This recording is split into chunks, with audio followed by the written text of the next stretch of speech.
Yes, people, and welcome to Spurs Kings TV with your boy Ashmatic's analysis. I've got some guests on here tonight, and we're going to talk about a little bit of Bilbao, the result. Spurs on the way to their first final in how many years? 6 years. I can't believe it. I'm still in disbelief. I think every single week and every single day building up to it, it's becoming bigger and bigger and bigger. The energy, the expectation, the weight is the biggest game of our lives at the moment. I mean, if you're 40 plus, you might have seen something bigger, but for those that are under in that generation, we haven't seen anything bigger, in my opinion. So, yeah, it's going to be amazing. But to dampen the spirits a little bit, we've had the Palace loss to talk about. And then obviously, we're looking towards Aston Villa as well, in between the preview of Manchester United. So, a lot to get through alongside rumours as well. And to help me to get through all of that, I have no other than Mr. Maz from Tottenham away. How are you doing, brother? Are you good? All good, Ash. Good to see you again, buddy. Nice, man. I see you in a t-shirt, man. Sweltering out here now.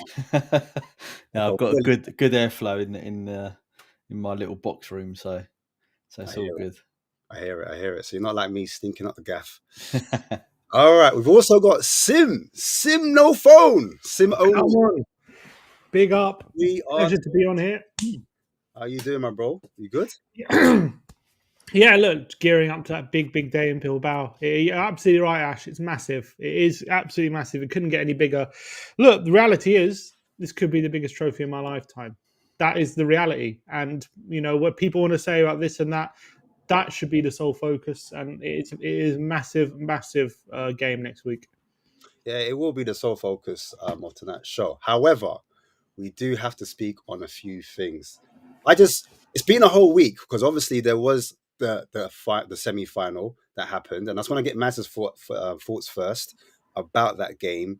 What was your thoughts going into it, and then how did you feel when the result was over? Did you have expectation that we would get the job done? Did you have a bit of doubt, a bit of fear? Was you surprised that we made it to the final? What was your thoughts on the actual game? I'm throwing a lot of things at you, but Yeah. your perspective on things. Well, we obviously heard a lot about Bodo Glimt beforehand and how they take a lot of the big clubs back to their ground and give them a good pasting. So going into the first leg, I was expecting to see quite a potentially, I wouldn't say underrated, but quite an underdog, but a formidable team. And what I saw in the first game at White Hart Lane um, was a team that was pretty good in possession, but we opened them up quite easily, and I was surprised by that. And we took our chances, and I thought it was overall quite a solid performance, albeit for that lack of concentration right at the end of the game, which was disappointed. And that effectively opened the door. And going into the second leg, I was expecting Bodo Glimt to come. I thought if they come really fast out the blocks and they get an early goal, we're in big trouble because without Maddison and the creativity needed up front, we're going to be in big trouble. But they never, nothing, apart from one opportunity, I think, was it a cross and a volley or something like that they had. I don't think they turned up, Ash, to be honest with you. And yeah, going into the second half, I wasn't that worried. I thought we were going to do it. I won't say that we played well. I don't actually think we played that well at Bodo. I think we were quite fortunate when you look at our goals. Certainly, Poro's goals was very fortunate. But a win's a win at the end of the day, and we're in a final, and you can't chastise the team for making it to a final. I think what is ironic about this and this season is that whenever we don't play handball, we go a little bit pragmatic. How much better do we look? We certainly look more defensively solid, right? And having two deeper central midfielders just shadowing, the back four or the back two. It's not really a back four, let's be honest. makes all the difference. But Ange being Ange, he never sticks to that way of playing, does he? He always reverts back to Ange ball, and that worries me a lot. So I'll come back to you in a second, Maz. I want to just get Sim's thoughts real quick. Pretty much same question, but just going back on what Maz said in terms of not playing Ange ball and getting a result there. Do you agree with that sentiment, or do you think that Ange adapted, or was it the players that took it among themselves? Was it the coaches that got together and said, "Look, we need to mix it up here and catch them off guard," or was it Ange? Did Ange need credit for switching it up? And if so, I know we're going to get into the Premier League bit, talk a bit more, but why isn't that not transferred over into the Premier League, in your opinion? What I would say is, first of all, the way we approached the game out in Bodo, I thought was actually quite similar to how we approached the game in the second half in the home leg. If you look at like the stats and like possession stats and stuff, I think in Bodo we had something like 35% possession or something. We gave them the kind of impetus. And if you look at the second half in the home leg, where I think it actually finished 1-1 in that second half, but we had 30% possession. Bodo had 70. So I think that kind of half at home was maybe a little bit like a dress rehearsal for the Bodo game, knowing how they were going to play and adjusting to that. I think that was definitely a deliberate tactic, in my opinion. I think it was probably the right tactic, because you look at how we performed in Bodo, and yes, it wasn't the most free-flowing game of football, and we weren't at our best attacking-wise, but defensively, near perfect. I can't remember too many chances Bodo had, and that is what Bodo have been doing this whole Europa League. I think we're the first team to stop them from scoring in the Europa League this season. They in the last round they battered Lazio 2-0, and it could have been 4 or 5. I was watching that game. They absolutely ripped them to shreds. And not only did we stop them from scoring, we stopped them from barely creating a chance. And I think going into that game, knowing that Bodo have that imperious home record, and knowing that if they get that opening goal and the momentum's with them, it could be a different game. I thought we managed that brilliantly, in my opinion, especially in a semi-final. And for me, I think we deserve a lot of credit for that. And I think we obviously won't get it because Bodo are a team in the Arctic Circle in Norway who have a ground of 8,000 fans, and understand that. But there's a reason why they got to the semi-final, and it's not luck. And if you watch their games, it wasn't luck at all. They were very good in it over the tournament, and they beat some good sides. So I think credit to us. I think in terms of how we adjusted, I think when the game called for it, like away at Frankfurt, we've adjusted to it and changed the way we play. Now, why hasn't it translated to the Premier League? I think a few reasons. I think clearly we're finding it very difficult to get out for these Premier League games. I think we have for a while. I think it's given our league position, given when the position we've kind of been at, so when the injury crisis subsided, like in March time, obviously all avenues of getting into Europe had pretty much gone at that point, because the form was so bad during that run, and we've very much prioritised the Premier League. It's clear. Van der Ven's been saved for the Premier League. Romero's been saved for the Premier League. We've been adjusting our team so that they're at their best in that Europa League. And to be fair, I do think that's probably the right thing to do in this current scenario. I don't really see another way, because we have to prioritise that Europa League, because that's our only avenue back into Europe. And let's be honest, forget only avenue back into Europe. It's the only avenue for a trophy, and that's what all the fans want. All the fans want a trophy. We've been desperate for a trophy. People have been hammering previous managers and things for resting players in cup competitions so that they're fully fit for the league. And we're doing the opposite now. And I think that's probably the right thing to do, to be honest, because there's nothing else to fight for. So we're resting players in the league. Now, these league games, we're clearly struggling to get up for it. And also the teams that we're putting out are not great teams, I think, at the moment, and very young. We've got a lot of youngsters playing. Gray's just learning that position in midfield. We've got Davis partnering Danso, which not the greatest partnership at the back, in my opinion. I think we've got a lot of youngsters up front. Tell, Odebear, a lot of the time playing together. Look, I'm not saying they're bad players; they're all good players. But when you've got so many youngsters all together in one team, it's going to take time for that to kind of gel, and especially when there's nothing really on the line, and they're pretty much in the B team in Premier League games. Teams are smelling blood, and teams are completely taking advantage of that. And I'm not saying that's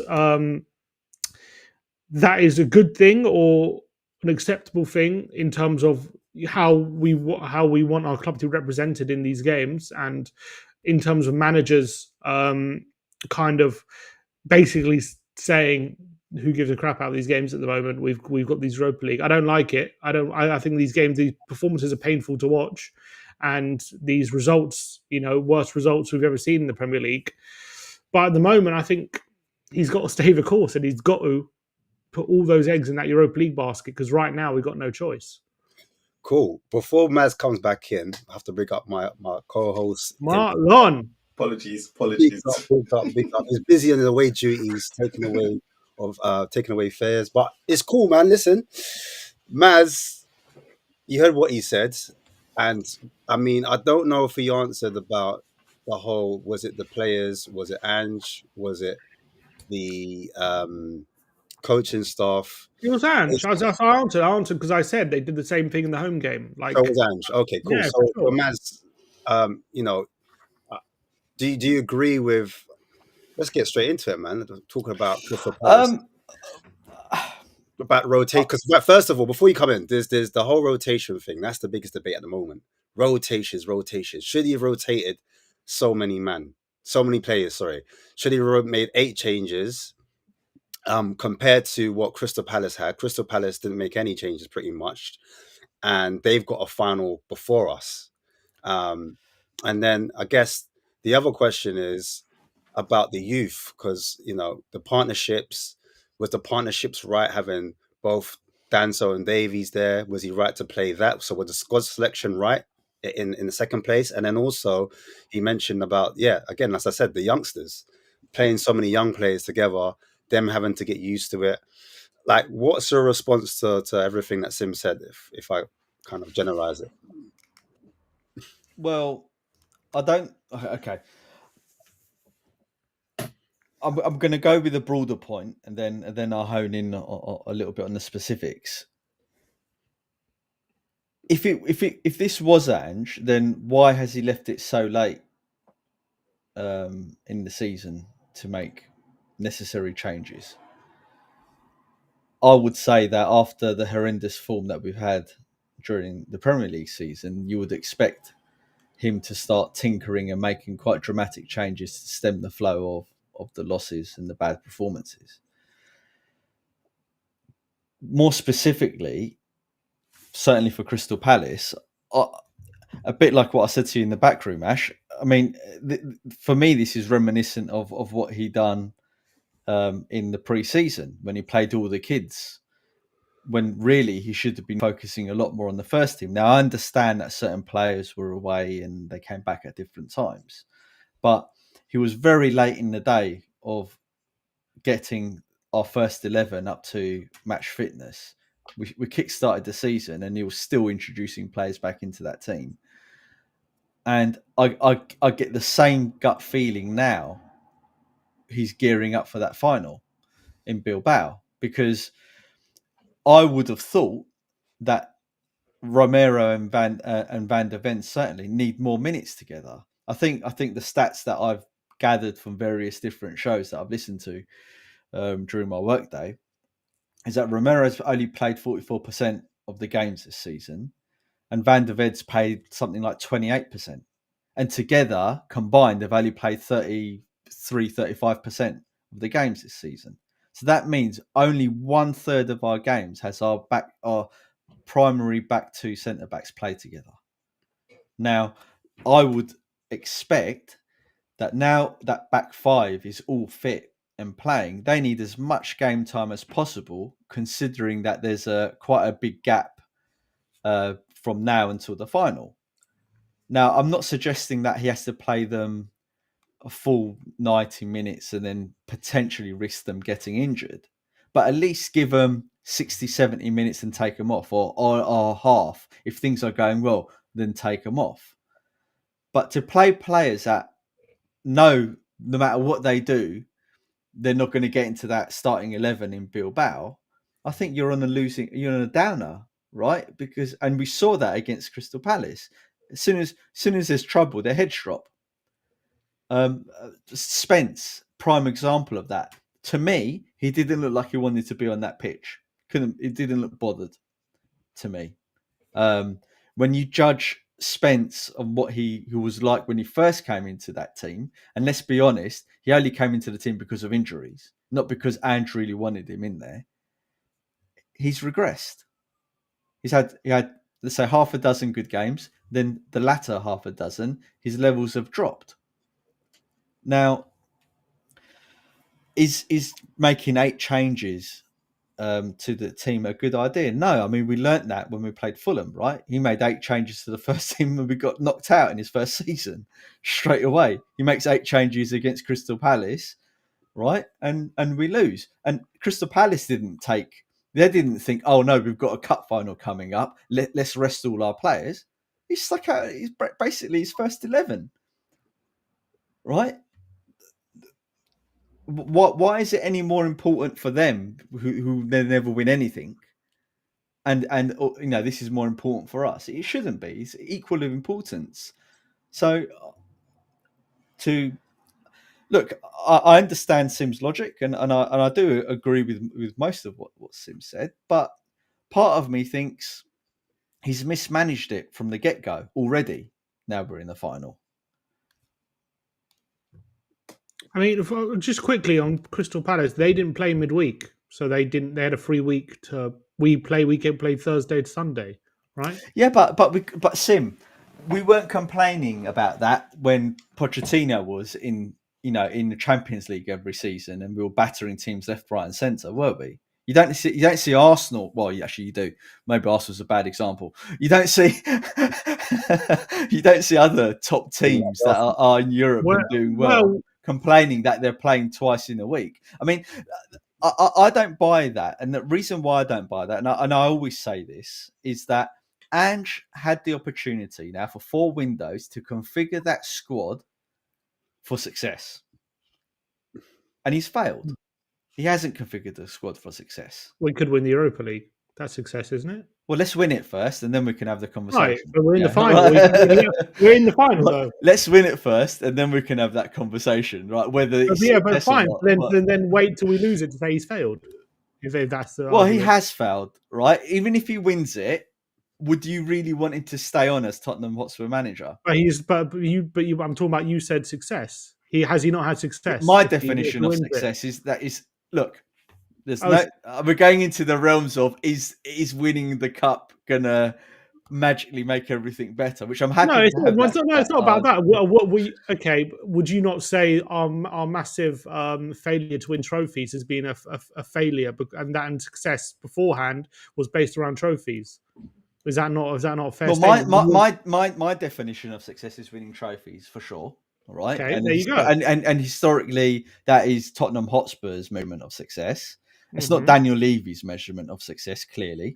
Okay. Right. And the fact that Ange has managed to get us to a final, I'm not going to take that away from him, right? Because, Pochettino was the last person to manage to get us to a European final, and so is Ange. However, there's a massive difference between what Pochettino done and how he configured his squad and the players who brought in versus what Ange has done. And what Ange has done is nearly got us relegated.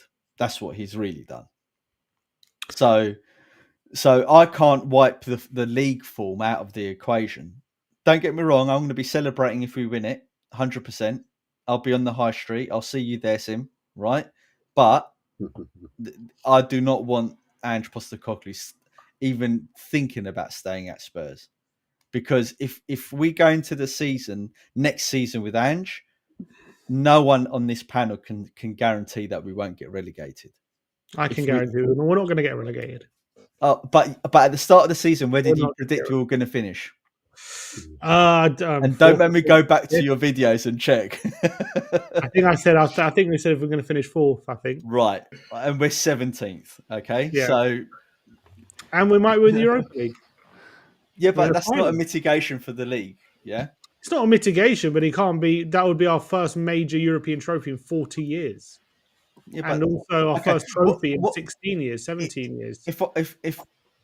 if you're Ange Postecoglou and I'm Daniel Levy, my metrics that I would give you for the start of the season in terms of your goal is qualify us for the Champions League or Europe, Mhm. right? It will be Champions League, right? And Mhm. let's see how we do in the cups, right? Now, And he'll do both if we win that trophy. yeah, but you don't plan for that.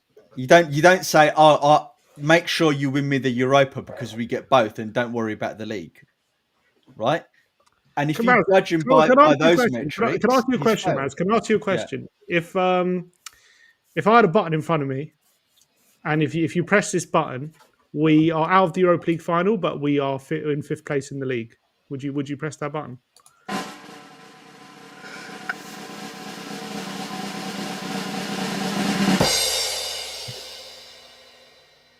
Like Simon says. Yes, I would actually. You would, yeah. I would. You would sacrifice winning Europa to finish fifth. We're playing hypotheticals here, so it doesn't I'm matter. asking Whether I say yes or no. it's just to see what you value more. I'm just asking. No, I value a cup more, right? However, I don't see what's happened under Ange Postecoglou as progression, whereas you're marking it as progression. Well, can I ask a question? Whereas, hold on a minute. No. I'm not letting Sim get away with it. Right? Tell him, Maz. I remember what you were saying when Jose Mourinho was there and how much you viciously complained about his football sim, right? Okay. So if we value competitions that much, why didn't we just keep Jose? Why did we sack him? He lost to Zagreb in the Europa. Do you remember? No, but he made the final of a cup. Yeah, and I thought that was a mistake. I didn't agree with sacking before the final. Right, but everyone was complaining up until that point about his performances. So now you have a manager that's completely the reverse, doing so bad in everything else, but it's got to a cup final. It's okay now.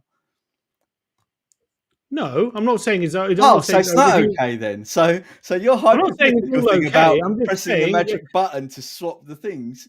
Well, Mourinho had us in mid-table, and he had us out of the Europa League, and he had us to a League Cup final, which I wanted him to be in charge for. One fact that everyone misses with Jose was that I think we were like 4 or 5 points off the top 4 places, right? So we're in touching distance of being top 4, and we were in the cup final, right? Would I rather be in that situation again than we are now? I probably would actually rather be in that situation. Rather than being a major European final. Yeah, because I don't think Ange Postecoglou is a good manager, and I don't think that we've got there anything other than a lot of luck, in my opinion. Right? What's lucky about it? What's lucky about it? Yeah. Because we're woeful and we've managed to scrape through against incredibly poor teams. We haven't scraped. We've been worthy winners in all the ties. Worthy winners in all the ties? Yeah. Do you disagree? I think RZ we deserved it. I thought Frankfurt we deserved it, and I think Bodo we deserved it. All 3 ties, we were the better team. I don't see it the way you do, unfortunately. So you think we were lucky in those ties? We were lucky to get through? No, there's an element of luck for sure, right? But yeah, on the whole, I think we were, yeah, because for me, they're not Ange Postecoglou tactics. And Ange even said himself, right, that the team chose to become defensive themselves. It's not what he told them to do. You're hypothesizing that. No, I'm not. That's what he said. When did he say that? In one of his many interviews that he does with the he said the players took it upon themselves. Correct. To be aggressive. Yes. I've never heard that. Okay, well, you'll have to fact check me at some point. I mean, that would be big news if he said that, He wouldn't did it? say it. I don't know. I'll have to look back, but you're gonna have to take my word for it. We need AI Do on you these think? things. No, do All you I'm saying is we deserve to be. I think against RZ, we deserve to go through. I think against Frankfurt with a better team over the two legs. I thought against Bodo we were easily, comfortably the better team over two legs. I don't really see much luck in that. I think we deserve to be in the final based on merit. I don't see, and you can say, oh, it's a weak competition, it's a terrible competition, but I can read you a list of teams that we've gone out to in the Europa League in previous That years, wasn't my argument. and they're no better than what we've gone out But to. that's not my argument. That's not what I said. You said they're a bunch of. You said they're bad teams, or middle. I said we got through by playing a lot of lower quality teams. Yeah. Right, but how many low quality teams have we gone out to previously?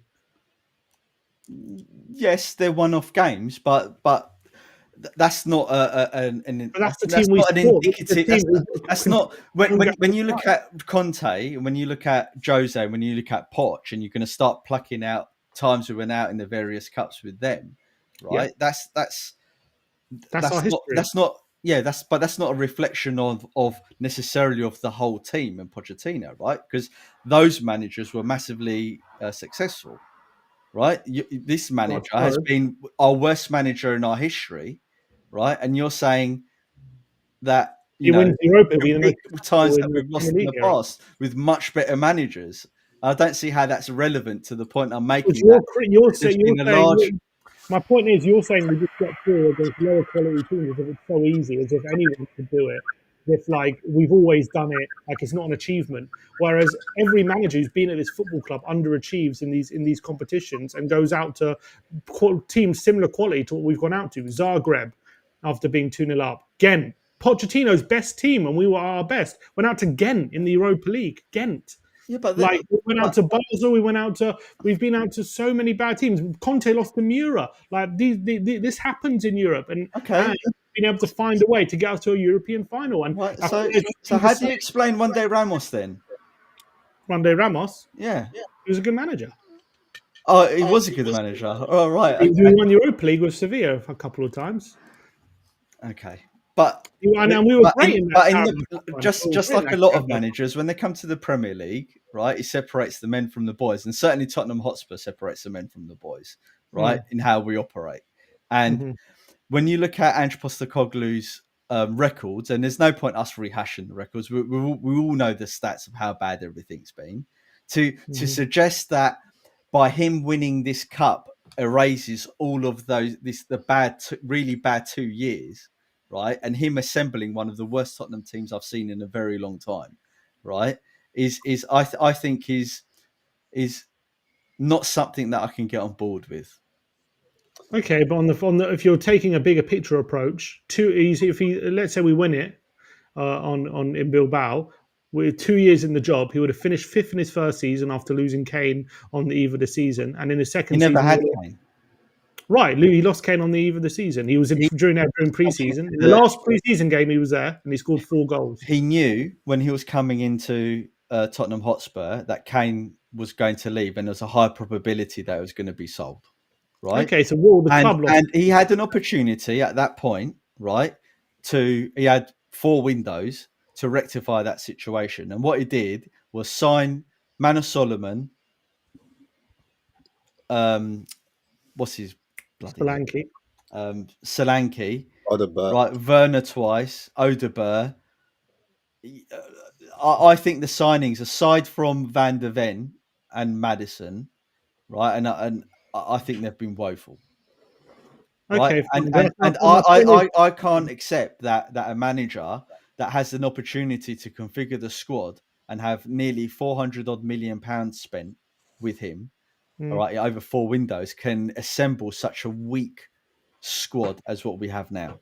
Now, it could be that the players are good and it's just him, right? But aside from that, it's a good question. No. Do you think, guys? Can I interrupt? Do you think it's the players that are letting Ange down, and he can, if he gets better quality players, Ange Spurs effectively move up the table and we have a better season because we did lose, the whole back five. As you said at the start, man, as you said, we never had Van der Ven and Romero start, more than half the games together. And to any team in the Premier League that lose both their centre backs and their goalkeeper, and effectively like one of their full backs as well at any given time, practically their back five has gone for half the season. Do you think Ange can, get up the table? For example, if Arsenal lost Saliba and Gabriel for half the season and Raya, are they going to be in that same position? And then equally, Stim, do you think Ange's squad depth is less than, let's say, like a Palace, Bournemouth, um, Brentford? Do you think our squad depth should have us in 17th? Anyone can answer. It's two different questions. I don't think our squad depth should have us in 17th, but we have been in an unprecedented probably injury crisis, with the worst we've probably ever seen. In the Premier League era, I'd argue, in terms of how many injuries we have had. We've had to play Archie Gray for a lot of the season at centre back, partnered with a very young Dragoshin, not even partnered with like like an experienced partner next to him, with Forster behind them as well, not even like a good goalkeeper behind them, with like lots of injuries in the front line as well at different sides of the season. When we've had our back line, I think the stat is we've played 15 games and conceded 15 goals when we've had our first choice back line. Yeah. So our defence can cope. Out of 20, basically. Out of the 20 games that the two centre backs started, we won. I read that stat. I don't believe it because Van der Ven hasn't played 20 games. Has he? I don't know. That's what the stats says. Maybe in all competitions, but I read. Look, I did my calculations and I saw that when Romero and Van der Ven have played together, it's 15 games, conceded 15 goals. That's 1 goal a game. A lot of those games has been clean sheets as well. I think one game it was Brighton, we conceded 3, so that makes up for like quite a bit of that total. But like our defense can cope when we have our first choice backline, so it definitely comes down to. But that's not true, is it? Because I don't have the stats to hand, right? I mean, the stats are true. The stats are true. No, what I mean is what. No, I'm saying I'm not. No, that's not what I meant.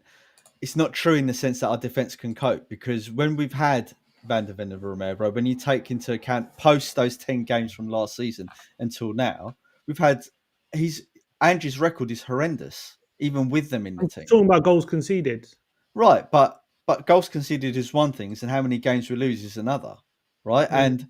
And if when you take into account how many games that we've lost, right? So I see in the chat someone said bad 2 years. Yeah, absolutely, it's a bad 2 years, right? If you look at the form table after those 10 games until now, he would have us relegated. So that is a bad 2 years for sure. So no, well, okay, but as I said before, if you can say it's a bad 2 years, but if he does win that Europa League, we would have finished 5th in the first season and won a major European trophy in the second. And I don't think many Tottenham managers can say they've had a better 2 years than that. Better 2 years, yeah, but that's hypothetical, right? Until we win it, then fine. I know. If we lose it, if we lose the final, then right, it's the complete opposite. So yeah. At the moment. No, I agree with that. My only point is this season, when we've had Van der Ven, the stats say that our defence hasn't been too open. It hasn't been crazy. We've conceded 15 goals in 15 games, which is a pretty good total, I would say, given given this what's it called, the narrative that we're just this open team that concedes loads and loads of goals. Like when we've had those players available, we've actually been all right defensively by and large. And we've had this unprecedented injury crisis. When we've had them back, because they were all out for a long time, Romero, Van der Ven were out for 3-4 months. They were never just going to come back and hit the ground running straight away. They're going to have to bed them in. And that's what he had to do. He played some minutes in the Premier League, some minutes in the Europa League. You remember against RZ, he took Van der Ven off early. He took Romero and Van der Ven off early against Chelsea, I think it was. So he's had to bed them in gradually. And that was always going to, the results would suffer for that. But for me, do I think our depth is better than the likes of Brighton, Brentford, whoever you else said, Palace? Well, they're not playing European football for one thing. and they haven't had the injury crisis that we've had. And I tell you, if Palace had the injury crisis we had, and you had European football, they'll probably go down. Yeah, but Sim, a lot of our players have been back for quite a while now, and we're still losing and hemorrhaging and losing. We're still losing games. Palace have We're pumped us clearly twice this prioritising that season. Europa League, very clearly. Is it right to prioritize the league? You have to. You have to. I see no other option.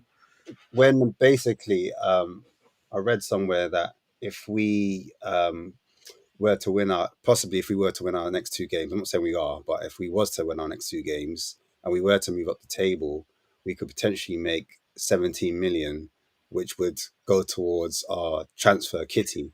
Now, if we lost to Wait, we're all accountants now. We all want the money, and rather than prioritising a trophy. I'm and the purpose. All right, cool. All right, let's Just say ask me questions. Criticizing Levy for only caring about the bottom line and not caring about cups. And now we're prioritising the cup and saying, yeah, but we finish a couple places higher, we get a few more million. Don't we want to do that rather than win the cup? Like, you know what I mean? Out there for the debate. No, I hear you. I'm not. What my point was, should we not be looking at the league and the cup as well? And like 8 rotations for me, I was asking, is that a step too many? Should we have done maybe 5 or 4, or was 8 rotations?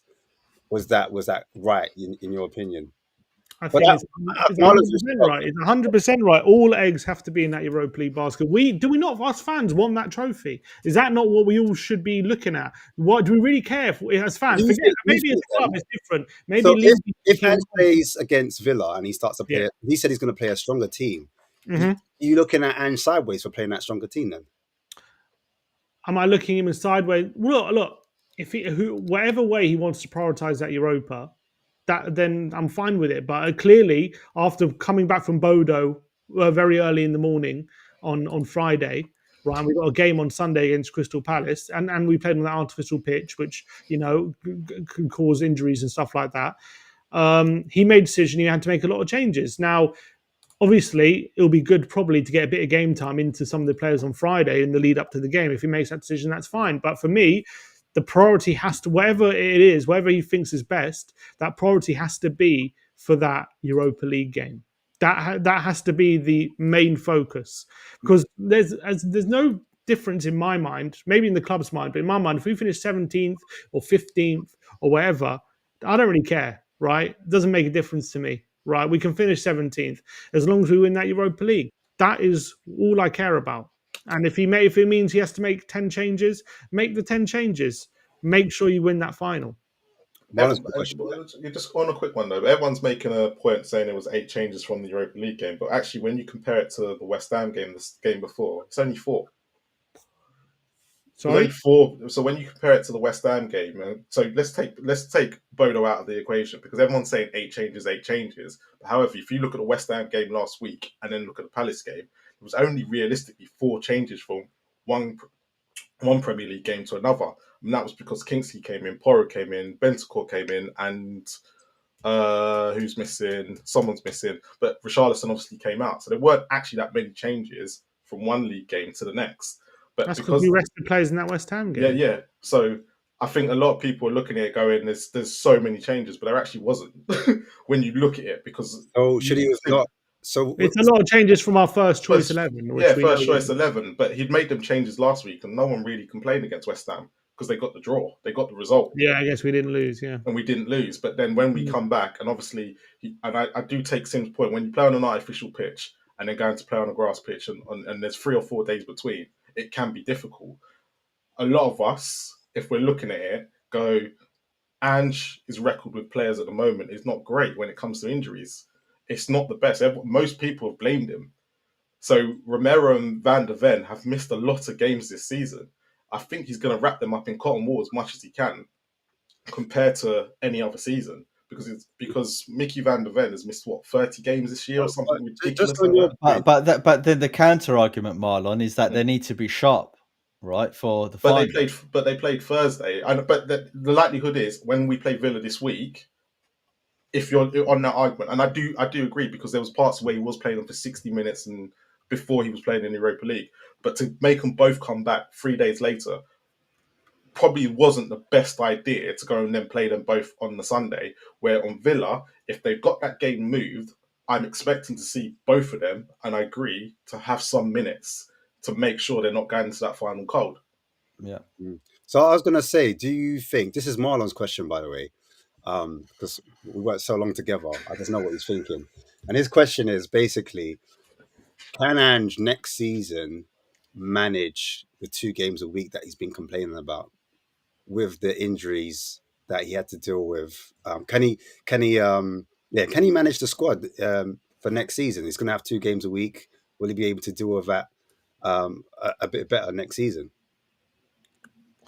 Well, the evidence would suggest no, but you look. The only thing is, I do think since we've, I think there's clearly a lot of mistakes to be made from him this season, from the medical staff, from the whole club when it comes to player attrition, keeping players fit, bringing players back too early. All these different things. There's been a lot of mistakes being made, 100%, and it's passing the. I don't think Ange is blameless in that at all. I don't think it's all on him, but I don't think he's blameless at all.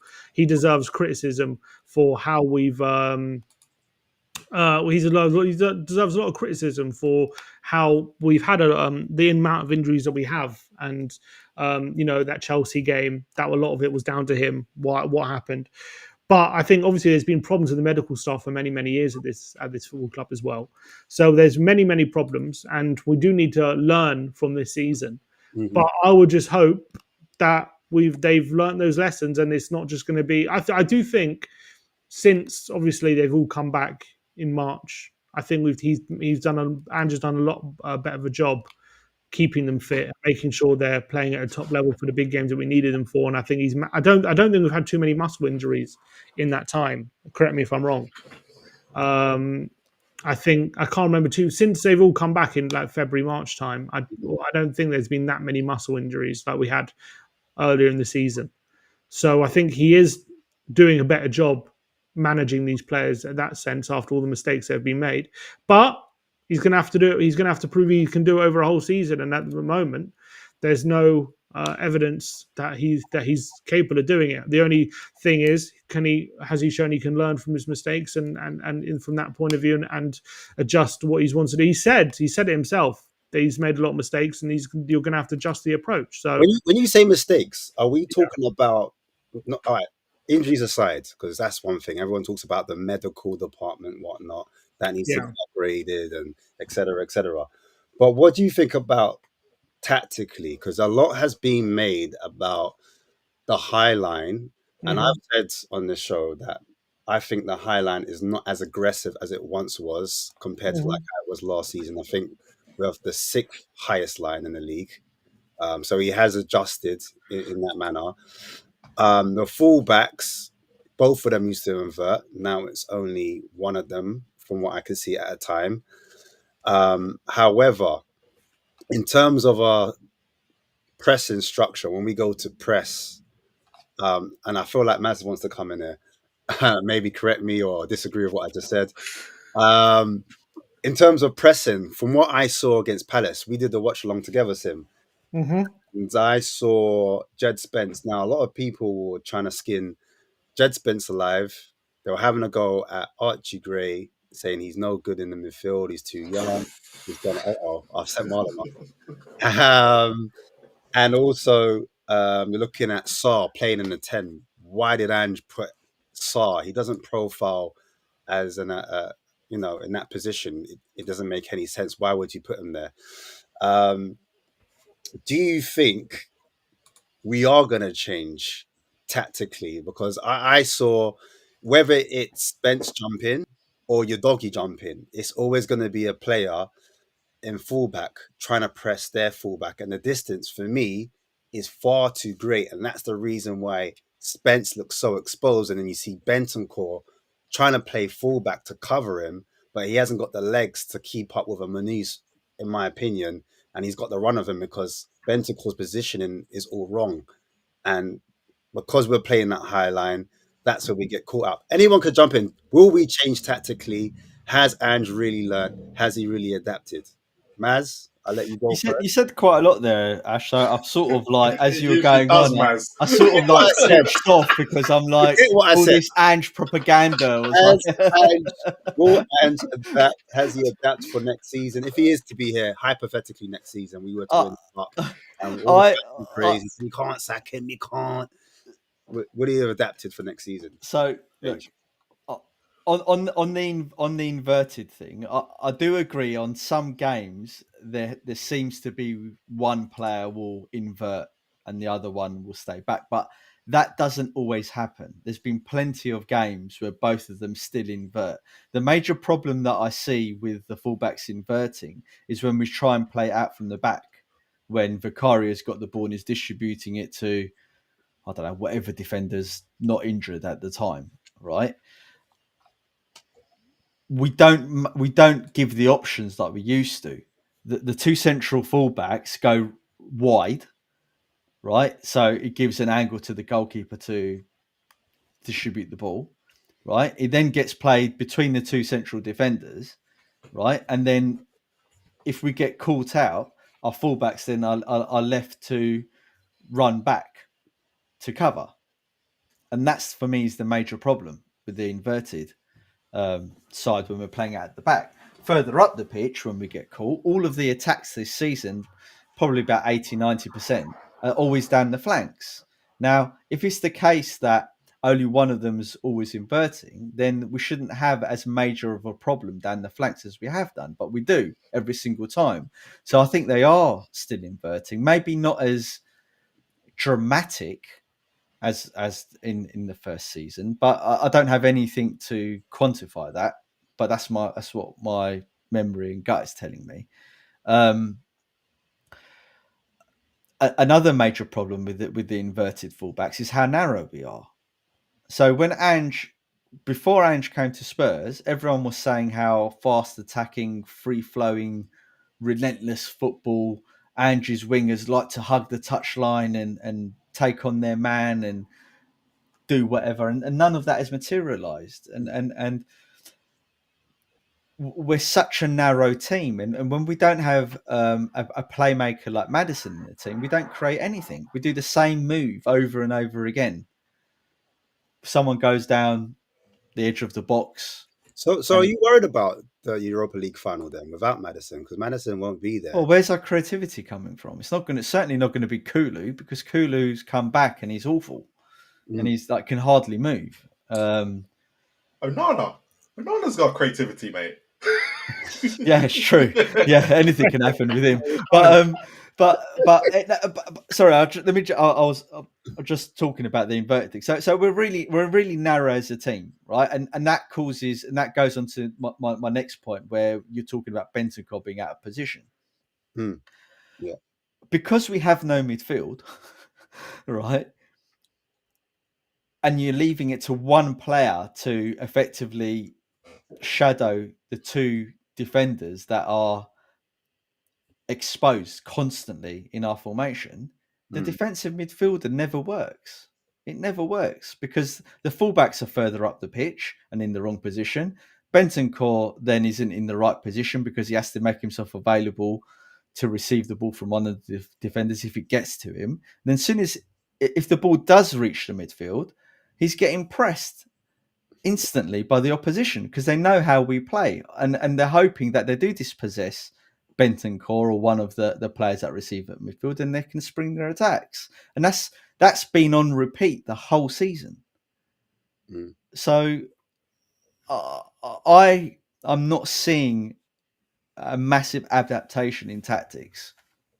I'm seeing the same thing over and over again. The same problems, the same massive wide spaces. I always call it the donut formation. There's always this like incredible donut created when you see the still pictures of the times that we see the counter attacks going against us, where we literally have no midfield and everyone's scrambling to get back once we've been dispossessed. So no. The problem is when you do see adaptation, you say that's not Ange. No, I never said it's not Ange. No, you can't. I haven't seen major adaptation from the tactics that I've seen in the first season. I never said no changes are down to him, did I? That's a wild mischaracterization of what I said. No, you said that it was in the Europa League. It was the players deciding to be pragmatic. It was nothing to do with Ange. Yes, that's what he said. So, but my point is, that's him in my eyes. Well, what happened? Okay, so why didn't he repeat the winning formula that he used against Man City then? Why didn't he repeat the winning formula? He's tried against Liverpool away in the Carabao Cup second leg. He went very pragmatic, and he got shit on it for it because still got battered and we lost. Doesn't mean he didn't try and go defensive, but he did, and it didn't work. He has tried things. He against Everton, he went to a back three. But obviously, what a disaster that was. By the way, it was. But it doesn't mean you can't say he hasn't changed it. Yeah, he tried it once and he defaulted back to what he knows, right? And I don't take the Liverpool. I don't think that was a massive defensive performance. I didn't see it, Sim. And to be honest with you, I don't. It was a good one, but it was a defensive one. It was defensive because we hardly had the ball and they were spattering us. That's why it was defensive. And against City? And against City, well, whatever happened against City worked, right? We're much more clinical than what we ever have been in most of the season, right? And for that game, it worked. But that was the only game that it worked. And against Frankfurt and against Bodo, that was an Ange. Certainly against Frankfurt, he said that the team took it upon themselves to be defensive, right? And against Frankfurt, everyone was up for it, right? You never seen all of the players play like that throughout the whole season, apart from maybe the Man City game, right? Bodo, I think was overall a good display, and I don't think Bodo were the team we thought we were, and I haven't said that to the contrary. I think we were lucky in terms of our goals against Bodo, for sure. One of them was a penalty, wasn't it? And another one was a cross on Porro. And was it a short-range tap-in for Solanke, the other goal? I can't remember now. No, yeah, it was a tap-in from a corner. Yeah, so they're not exactly like superb, well-worked, amazing goals, are they? I mean, yeah, but my point being is we were defensively very good and a different approach defensively. We weren't just gung ho. Yeah, no, I agree. I agree that against Bodo, we certainly and Frankfurt, we were defensively much better than we ever have been. For right. So I'm just saying that there are my point. My only point being is that I think there is evidence that he's able to adapt in these kind of games, and that's a lot of the reason probably why we've made it to this final. But yeah, the Premier League, I think there's been adaptations, a lot of them unsuccessful. I think I think the way we started the season for the first 12 games or so was quite different, I think, to the way in terms of performance wise and how we were playing. To how we were playing in the first season was a lot more controlled, and I thought we were actually playing quite well, albeit we still had some bad results. Don't get me wrong. Sorry, when did we play well? In the beginning of the season. You thought we played well in the beginning of the season? Yeah, I thought we were playing well. Oh, come on, Sim. Honestly, like I thought we were beating Villa. Why didn't we pump Leicester then in the first game? Huh? Why didn't we pump Leicester in the first game? We missed a lot of chances. Okay. And then the following games. I mean, we've lost a lot of times this season, but we have. we haven't won very many. So we had. Yeah, look, I thought in terms of I'm not talking about results. I'm talking about performance-wise. We were playing quite well.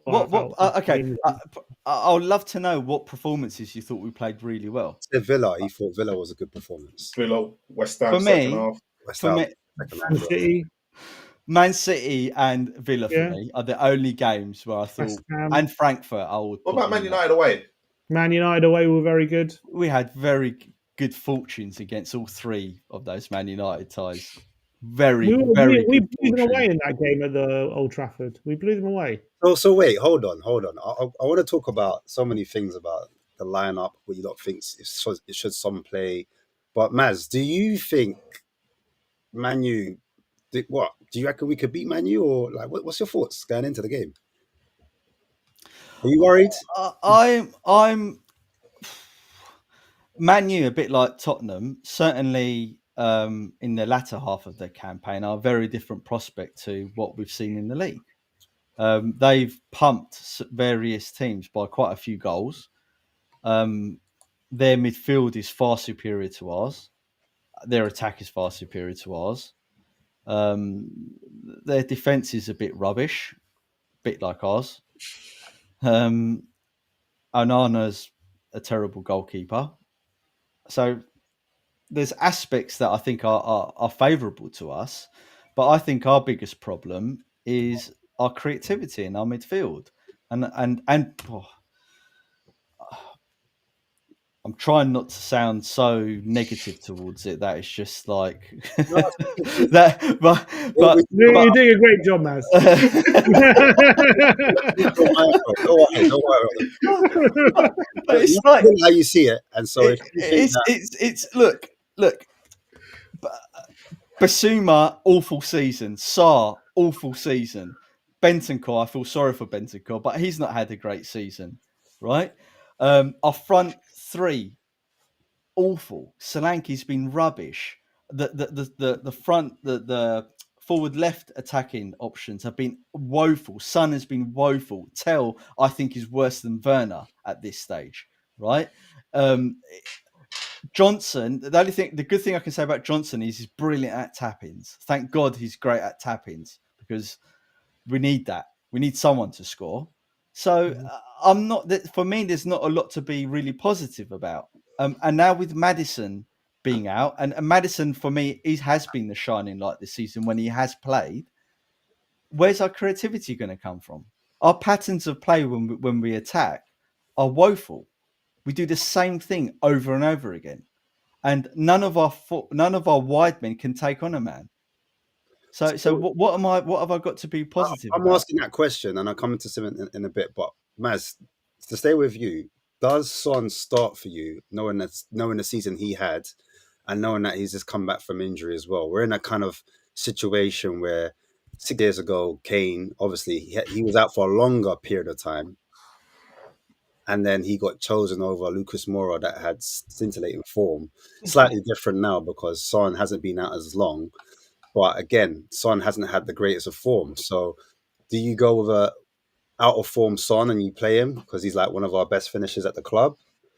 Or do you say, look, maybe we should go with someone else? Who's in form, Ash? I just want to hear Matt's thoughts, man. Well, I'm laughing because I'm seeing some of the comments in your comment section, and it's almost like we're not 17th in the league. It's almost like we haven't lost the most amount of games that any manager has lost in a Premier League season. And and statistically, he's the worst manager we've ever seen at Spurs over the 2 seasons. I mean, I find it amazing that there's as much positivity about what we're doing as what there is. To answer your question, Ash, I think Solanke is a good player, as in, I don't think he's a very bad player, and I don't think he's a really good player. I think he's a middle of the road Premier League striker. So you're saying average? Yeah, he's an average player. But we also have another one of those that's probably on par with Solanke, maybe a little bit worse in certain aspects, in Richarlison. And those two don't fill me with confidence. Now, Son, for as much as I love him as a Tottenham legend and the service he's done to the club, he hasn't really got a very good record in finals. So bringing him in when he's been out for quite a while and he's rusty, and he came on against Palace and he was rubbish. I don't know I don't think it will make much difference. And it's sad for me to say that because Son is meant to be our best player, right? So what, do you change the formation to kind of... No, you don't change formations under Ange. We saw what happened with Everton. You don't risk that level of... So you're saying stay with a... Because look, if Kulu's out, Kulu might be back. I don't know, innit? But for hypothetical speaking, if Kulu's out and Maddison's out, we know Maddison's out for sure. I don't think Kulu's out, by the way. I don't think he's actually... He's out. No, I don't think it's No, officially it's an injury. not officially out. Yeah. All right, cool. So There was a picture circulating on social media with him in crutches, but people are saying it's an old picture. right, okay. So I mean, I Sim, bet you could say that for Ash's believer. a whole squad at some Yeah, point there's this enough season. pictures of everyone injured. Probably you can get a whole squad of us. All our players injured. Everyone's out for the final. Yeah, they'll be putting up next week. Someone apparently fact checked the picture saying if because in front of Kulusevski is his girlfriend his kid in the pram, and they said, well, actually, if this was a recent picture, the kid would be walking by now, so there must be an old picture. hey, the Spurs detectives, you know. He's detectives, man. I was gonna ask if Kulusevski's out, what midfield do you go with? Yes, That's what I was gonna ask it's a that. concern. It's a concern, definitely. Do you just go with three players that we know can play midfield and And that's Bentancur, why I Basuma, asked if and you would change the formation. If Kulu's out, would you change the formation, or would I you think logically, stick uh, Odegaard in there? if we had experience or history in playing with a back three and doing it successfully, I'd say yes, but we don't. So I think doing that for the final is a big shout. I think Odegaard looked bright in the 10 for a 5-minute spell against Palace. If there was a little low bar, but I think we know he's played number 10 for Burnley before as well. I don't know about starting him there though. I think maybe just get a foothold in the game. You know, get Saar, Bentancur, and Basuma. Just make sure that we're hounding them in that Starting middle, Son anyway, pressing as them well, into so oblivion. starting Son. Huh? He's starting Son. I'll probably make the if I'm making the call right now, maybe probably not. But I want to see how he does against Villa potentially on Friday. Just looking at how he's looking. Right now, I think you probably just give it to Richie because that's the way we've done. We've gone in the Europa League over the last few games and it's done all right. So, I mean, it's not been great, but it's done okay. So, I think I'll probably just do that. Or maybe Odegaard potentially on the left even. But I still think I want to try and get Son in there if we can. The question with Son is like, I think if we start him on the bench, like I don't think he's the kind of player who's going to come on and Win the game. change the game if we're losing. But if we're winning, he could be a valuable player to bring off the bench. But in a weird way, do you want to start him where Man United are probably for maybe the first half or so, they might come out a bit and they might try and take the lead, and maybe that's where Son is at his best. But if they do score first, then all of a sudden, I'm worried how much of an impact Son's going to have. So it's a difficult one with Spurs and with Son. But I'd probably look. He's our captain. It's a massive day for him. We know he's been saying pretty much he's basically trying to get ready for this final. Like he's resting up. He's doing everything he can to try and be 100% for this final. So I think we know he's such a big game for him. I think if he's fit enough, and at the end of the day, I don't think Richarlison or Odegaard are in such great form where they can't be left out. So I probably would start him. Who would you say? Who would you say has got more match winners, like Manchester United or Spurs? Well, they have Bruno, and they're probably the only match winner over two squads. So, Ash, is that a with serious Madison out- question? That's a serious Is question, it like because- comedy hour now? Hold on. I'm going to put Brennan in that. Yeah, when you say Brennan's a match Because winner, it's approaching 11 o'clock. We need to start going to comedy hour. I think or Man happy United hour, only have like one match drinking or winner. something Apart like from that. Bruno, I'm not really worried about too many. Maybe Diallo's come back from injury as well now, so he looks all right. But At the Bruno moment, I really don't is the think only one. our match winner was I would say Maddison, and he's not playing. And maybe There's one Kulu for at the potential start one. of the season, but again, he's had his purple patch. He's got injured, and now he's disappeared. But I would go completely set up differently. I would set up the team as defensively as possible in an Ange Ball system, if that's even possible.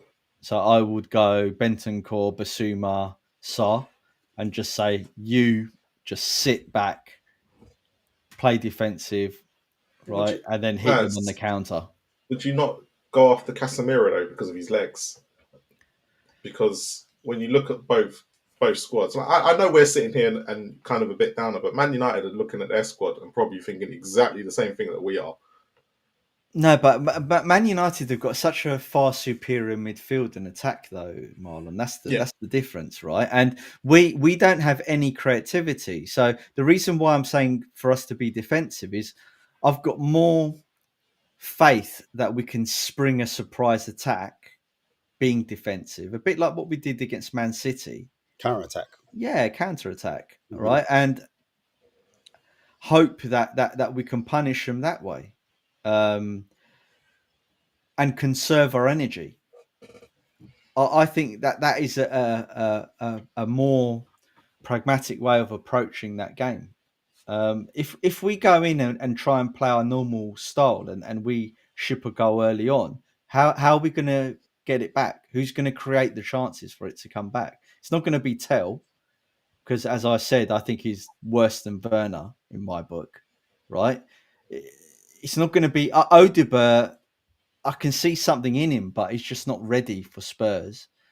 And to be frank, I think he's very overrated. But look, it's his first season; he's not played that much, so you give him some grace. But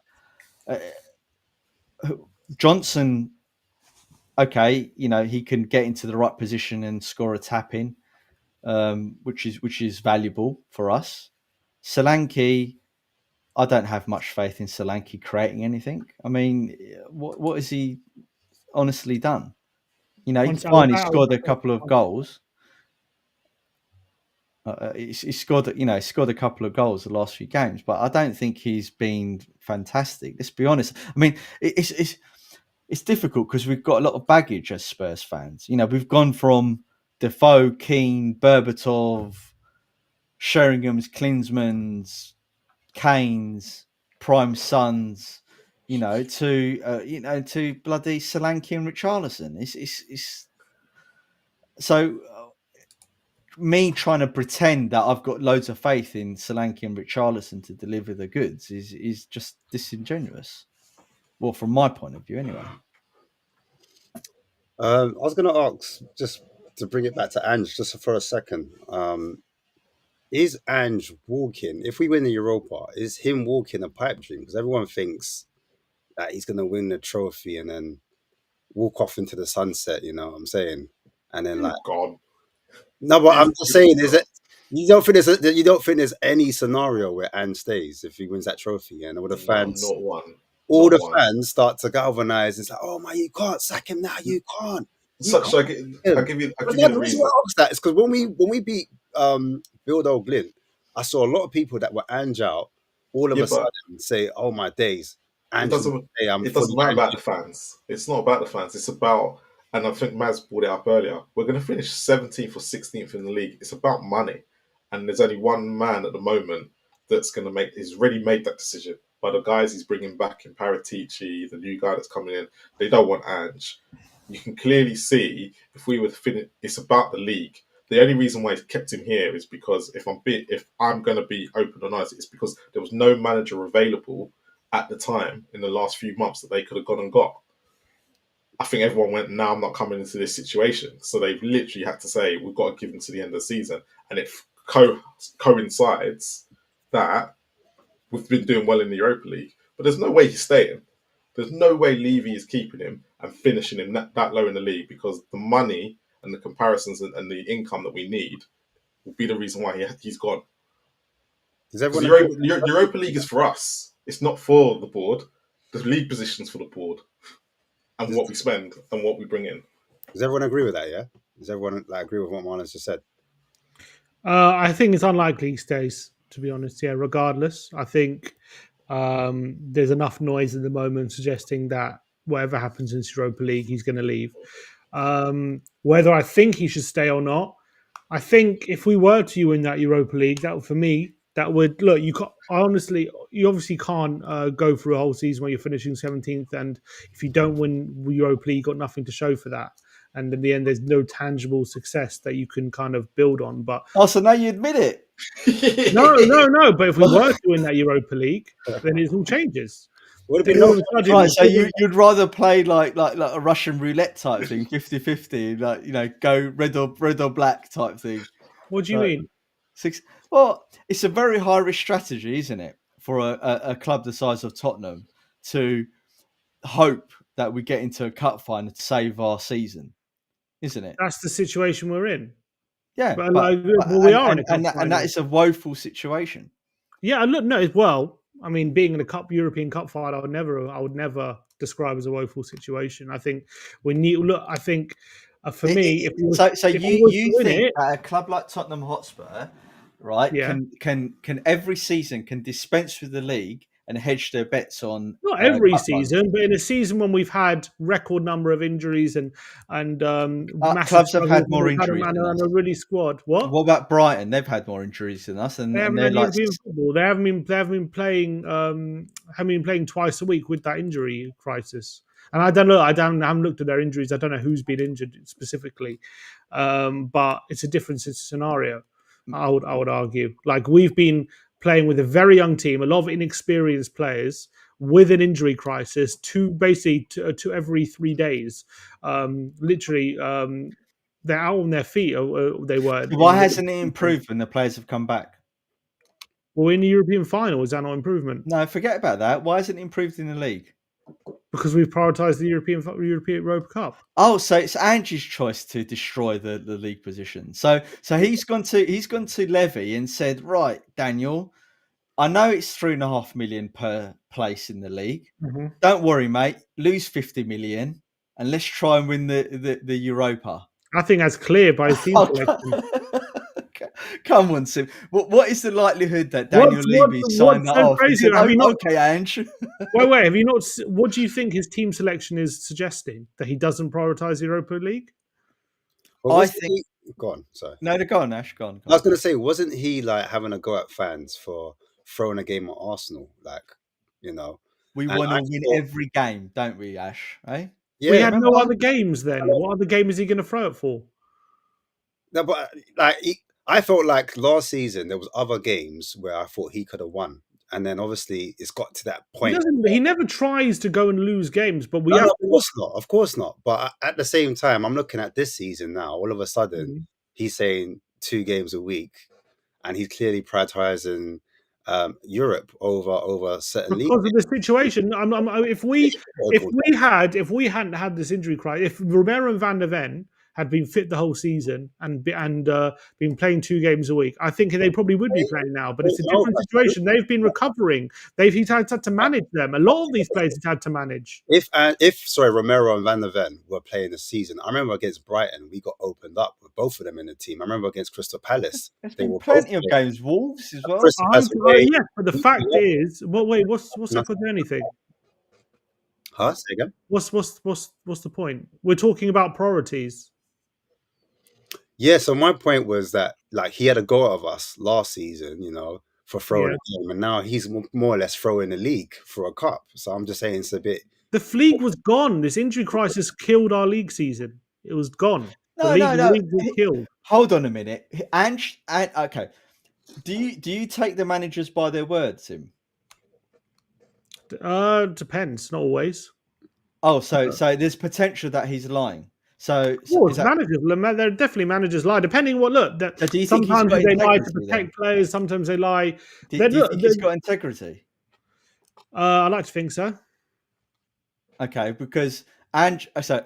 So when Ange said to us, I think it was about 15 games ago, right? When all our players come back, we're going to shoot up the table. I fully expect us to turn things around, right? And it hasn't happened. What happened then? Well, when did you say shoot up the table? He did. Well, I'm paraphrasing, but he said he expects us to put a challenge on for European places. That's what he said. Okay, and it hasn't turned out like that. But we have got to a European final. Oh, it hasn't turned out like that. So last season, when he said that he's planning to challenge for the title this year, What happened to that then? Where's the standards there? That's just him. I think Right. Oh, I see. So he can pick and well, choose just because when he he said wants to just take because things he's got seriously grand or not. ambitions doesn't mean he's lying. I'm He sure he does did lie. try. Don't let me start going into all the contradictions he's made throughout the whole All season. managers make contradictions. You Not think like Jose Ange and Postecoglou. Conte and all these managers Not made like massive Ange contradictions. Postecoglou, right? Ange That's because Postecoglou he is the speaks better biggest English. liar that we've ever had at Tottenham Hotspur, right? There's no manager that we've ever had, right, that's antagonized the fan base like he has. And not only that, he done it in his first season, right?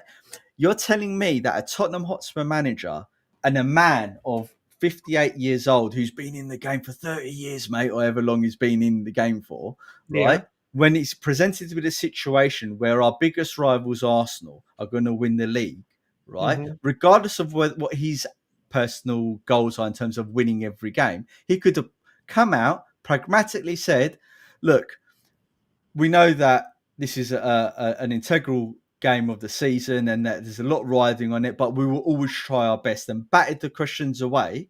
What he done is he not only did he say he wants to win every game, he had an argument with the journalists and he called out the fans, right?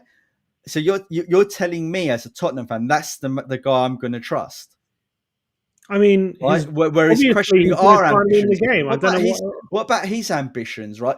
Where he's accepting kids in instead of quality players to actually uplift the team. So we've signed one player. Where's his ambitions for that? What's the argument here? My argument is that he picks and chooses, right, what he considers to be worthy for him, right, and his ambitions. It's a vanity project for him, right? And he doesn't give a toss about, to be honest with you, Tottenham Hotspur and where we are, right? He's Because the only manager we've had who defends the club and speak, and he's the only one who Conte defended the speaks club. Yeah, he does. He speaks But against like the a good narrative against parent, the club and he battles against the media. I think I don't know how many. Have you got kids, Simo? No, I don't. Not right, but you will do one day, right? And like a good parent, sometimes you have to tell your children the hard truth, right? To make them strong and to give them ambitions and goals and standards, right? And Conte, right? He never lied to us. He always told us the truth, even if we didn't want to hear it, right? Which is why a manager like Conte has garnered so much respect. Not only can he back up with achievements, but he takes on problems head on, right? And fine, if it doesn't work out, he blows the situation up and he walks out. But when you look at those types of managers and you look at someone like Ange Postecoglou, that every press conference he's dropping clangers, lying, arguing with the press and everything, you can't tell me that that's a manager that you can put your faith in, right? And say, yeah, he binned off the league just to go for the Europa Club. He didn't plan any of this. He didn't plan it, but that's the situation we're in. Exactly. And it only became a reality for him, right? Yeah. When it presented itself. It wasn't part of his grand plan to go on this amazing grand plan. Right. I said, let's not overrate this European that. Cup run as something that he's been so instrumental in producing. He's had a lot of got us to the final. Yeah, and the performances, he's prioritised that Europa Cup, and we've deserved to be there. And I think we've been good in the Europa Cup. That's all. And I think the way he has prioritised that Europa League, he saved our best 11 because he knows that's our best shot of getting, our only shot of getting back into Europe and winning a trophy. So he's basically played a weakened team in the Premier League to make sure that we're absolutely at our best for those Europa League games. And given our position in the league, that's probably the right thing to do right now. It is right this second because we've got nothing left because we're 17 in the league and playing for nothing. Right. And that for me, right, is not an acceptable situation for the club to be in. Okay, but are we arguing that you shouldn't be resting players? And I think that is a good segue to that. I think that he should be playing most of our starting 11, maybe not for the full 90 minutes, as much as possible to get them sharp. Because if we take the narrative that all of them have been out injured, right, this season, right, and they come back, they need minutes. They need to get sharp. They need to They're nail perfectly fine down in the Europa League. They look what they need to do for the final. They look perfectly fine in the Europa League. Things are going well. We're in a final. I think it's going well in that from that sense in terms of managing the squad. I think the what he's doing is working. So do you agree, Sim, that he should play a stronger team against Villa this Friday? Then are you in agreement with Maz, or do you think he should like bin the league and it's literally wrap them in cotton wool? Whether he thinks is going to get him in the best shape for the final, and if he thinks giving them some minutes, then that's fine. If he thinks rest was wrapping in cotton wool, that's fine. I don't know. I'm not in the medical situation. I like. What do you think as a fan? Huh? What do you think as a fan is the right course of action? Forget Probably Andrew. wrapping in cotton wool, I would say. Okay, fair enough. But if he thinks giving them a bit of minutes to get them a bit fresher, that's fine as well. Like I think. I think obviously they take all the kind of fitness charts and all the medical information. They decide whether these players are at risk of injury if they play, or what condition they're in. All these different things. I'm not privy to all that information, but all I'd say is he feels like he needs to rest 8 players to keep him fit for that Europa League. And we come to that Europa League in like we have the previous rounds, and we've been winning and going through and playing well. I'm fine with it. Does anyone, just to talk about Archie Gray real quick, because I know that's Marlon's favorite topic. Does anyone think Archie Gray should stay on for next season, or does anyone disagree and think he should be loaned out, or the extreme left, he should be sold? Maz, we'll start with you. Which player? Sorry. Archie Gray, bro. I don't. I think judging by. Look, I'm not a fan of spending 40 million on him. However, I understand that you need to buy. Sometimes you need to gamble on younger players that are up and coming, so you're the first there. I think he done really, really well in defence. However, if we looking at what he did in that last game, to me, just came across as he's just not ready and he needs to be loaned out. So the answer is yes, he should be loaned out. Fair enough. Sim? Right now he's clearly not ready to play midfield anyway. Or he hasn't exactly been great in the other positions. But I think this will be a learning experience. I do think there's a really good player in there. I do think it won't be long until he is ready. So I think probably keep him around for next season, because I think a utility player like that, it could be really vital for us. Can play multiple positions. So as soon as he gets up to speed, I think he's going to be really valuable. So I think I'll keep him around. Okay, fair. Marlon, what are you saying, man? What are you saying about Archie Gray?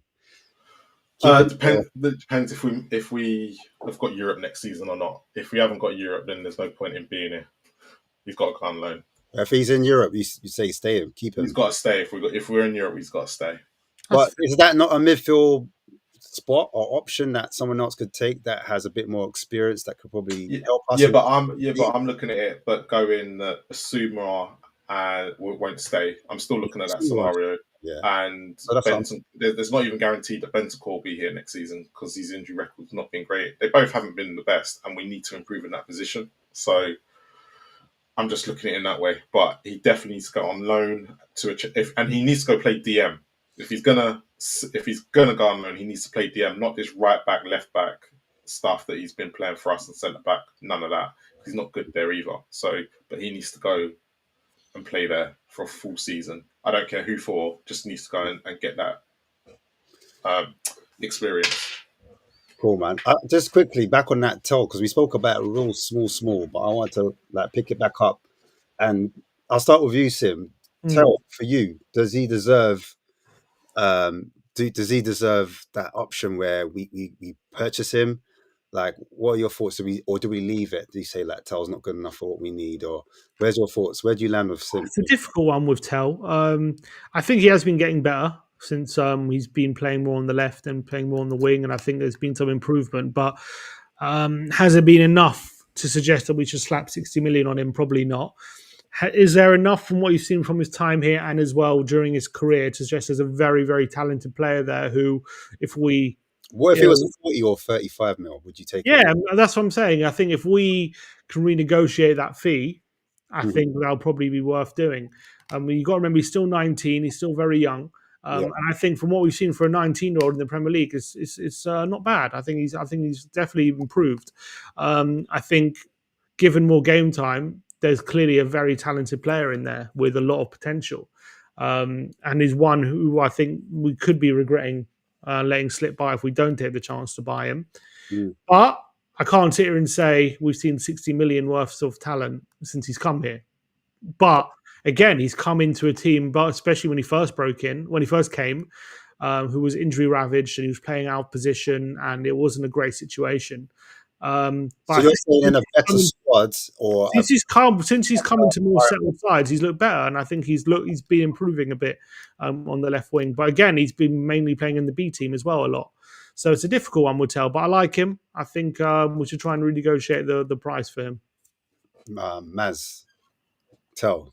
He's better than Werner. He's definitely better than Werner. Ash, you know when he said, "Would you pay 35?" I saw your face. Right.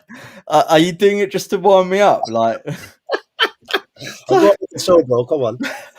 Look, I think Tell is. Look, Tell got brought in as a loan, right, to bolster our starting 11. Right, we needed a striker, a forward to come in and do that. And when you judge him just on that merit, he's absolutely diabolically bad. He scored, scored 2 goals. One, he didn't even know that the ball was coming to him. He sort of deflected off him and went in, and he just realised, oh, I scored a goal. Right. Another one, he took a penalty off Johnson, which I think is an absolute disgrace. That you have an established player that we bought for 50 million quid on the verge of his hat trick, right? And he's allowing Tell, who's coming from Germany, who no one bloody knows, right, to take the penalty in that game when you've got one of our players that has been at the club for 18 months or whatever on the verge of a hat trick. I think it's an absolute disgrace. And he set up 1 goal against West Ham. So I don't see where this potential is. He hasn't got any outstanding pace. I haven't seen him actually beat a man yet. The one time I saw him beat one man is it deflected off the player he was trying to beat, deflected off him, and somehow bobbled past him, and he ran onto it. Right, and even then, he didn't do anything after that fact. His shooting is woeful for me. His technical ability at close feet is bad, you know, or I should say just as good as Johnson's, which isn't very good. Where is this potential that people are seeing? All he does is he gets the ball, passes it sideways. Right now, granted, he has got himself into some good positions, so you could argue maybe some of his positioning in the forward portion of the attacking plays is decent, but he's rubbish. He's crap. Anyone who says they can see potential, I'm sorry, and that's him. I'm going to say, I did. Right? You're a great dude. Met you a couple of times. That's what they say. I like that. As soon as you say Tell, yeah, right. We broke bread, right? But I can't be having this bullshit from you about Tell, right? There's no potential in him. You're the one who said he's better than Werner. No, Werner's better. Yeah, because Werner has actually set up 3 goals and scored 1, which is a slightly better record than Tell, maybe. Right, yeah, so but he's an experienced player. And he's only played like 3 games or whatever he's done. I mean, he's look, a teenager. I'm being jovial about Werner, right? But yeah, so what is this a teenager? So what's the difference that make? Bergval's come in. He's an 18-year-old kid, all right, and he's been brilliant for us. How long did it take him to get brilliant? It took him 6 months, didn't it? Still done it. still a young in kid. 6 months. And how long's Still- Tell been here? He hasn't been here 6 Tell months. was bigging himself up, thinking, "Oh, I don't know whether I'm going to come to Spurs or Man United." Like he's like some big I am. Okay, fair Right. enough. But he just wanted to So- play. He wanted to play. 16th or 17th. Yeah, well, I wonder where I'm going to go. Exactly, Marlon. Right, come on. Let's not act like this guy is a 30 million, 35 million, 40 million pound player. For me, he's a 5 to 10 million pound player at most, right? And I wouldn't pay anything more for him than that. Yeah, he's not as good as the players you're showing up on screen. I agree with that. Yeah. But I still think there's potentially a very good player in there, and I think in a few years, or maybe not a few years, hopefully that long, but in a bit of time, you might be seeing the best of him, and we might be thinking, why did we let him go, or thank God we signed him. I think, Or he could be like Nkudu, Danjuma, and all those other crap Could players be. that we've had. That everyone said they fixed Tottenham's attacking play and all the other clickbait thumbnails that they create when they're creating videos about these players. I mean, look, I don't know what he's going to be like in the future. He might be the best European prospect we've ever seen, right? But at Spurs, judging him of what I've seen now, he's maybe one of the worst players that we have in our squad. What worse than worse than Richarlison? Yeah, definitely, 100%. Richarlison scored, didn't he? Richarlison scored and he meant it. That's a start. No, I'm just saying because some people got a different opinion, so I got to kind of speak for people that really do like Tell. Do you know what I'm saying? Some people actually want him to Yeah, stay. but based off what evidence? What has he done? Show me a highlight reel of him showing me these amazing things. I'd love to I see can it. show you a highlight reel. It's not at Tottenham. Matt, yeah. I rest my case. Yeah, but Maz, would you say then? Because I'm looking at it. So with Tell, could it be you think Ange is the problem? Do you think Ange could be the issue why we haven't seen the best of Tell? Absolutely, Marlon. I do agree with you with that. Yeah. Okay. Look, under Ange Postecoglou, so I was very much in the camp before Ange came that it was a prime opportunity after Conte blew up everything. That was a prime opportunity to implement the changes that Paratici made, start blooding in some of the youngsters, really show that we were going to rebuild the team with youth that we've made from our academy. But we didn't do that. We brought in Ange, and Ange stuck with the established players. And coming into the second season, everyone's regressed. Everyone has regressed. There's not one, we have given apart a lot from of with the young- exception we've of got, like, Bergvall, and 17 Bergvall, you could argue, it's Bergvall. You could argue you haven't, he's young. You don't know what he's going to be like when he grows up. But everyone's regressed under him. Which one player has really gone on and improved under him? No one. No one. Right. No one. I can't think of anyone. I'll be honest now. And then, From a tapping point of view, yeah, maybe. Like he's really good at tapping. Output, is that not Like improving? really good. Like, Is he- do you remember like Championship Manager back in like the 90s when you got all the stats? His tapping section would be like 20. Do you think Brennan What about Johnson Bergvall? would have had a similar season if we were more of a transitional team in terms of like we played the counter-attacking football? Do you think No, because he's the slowest fast player I've ever seen. Oh. So then then Ash. Ange has improved him then. No,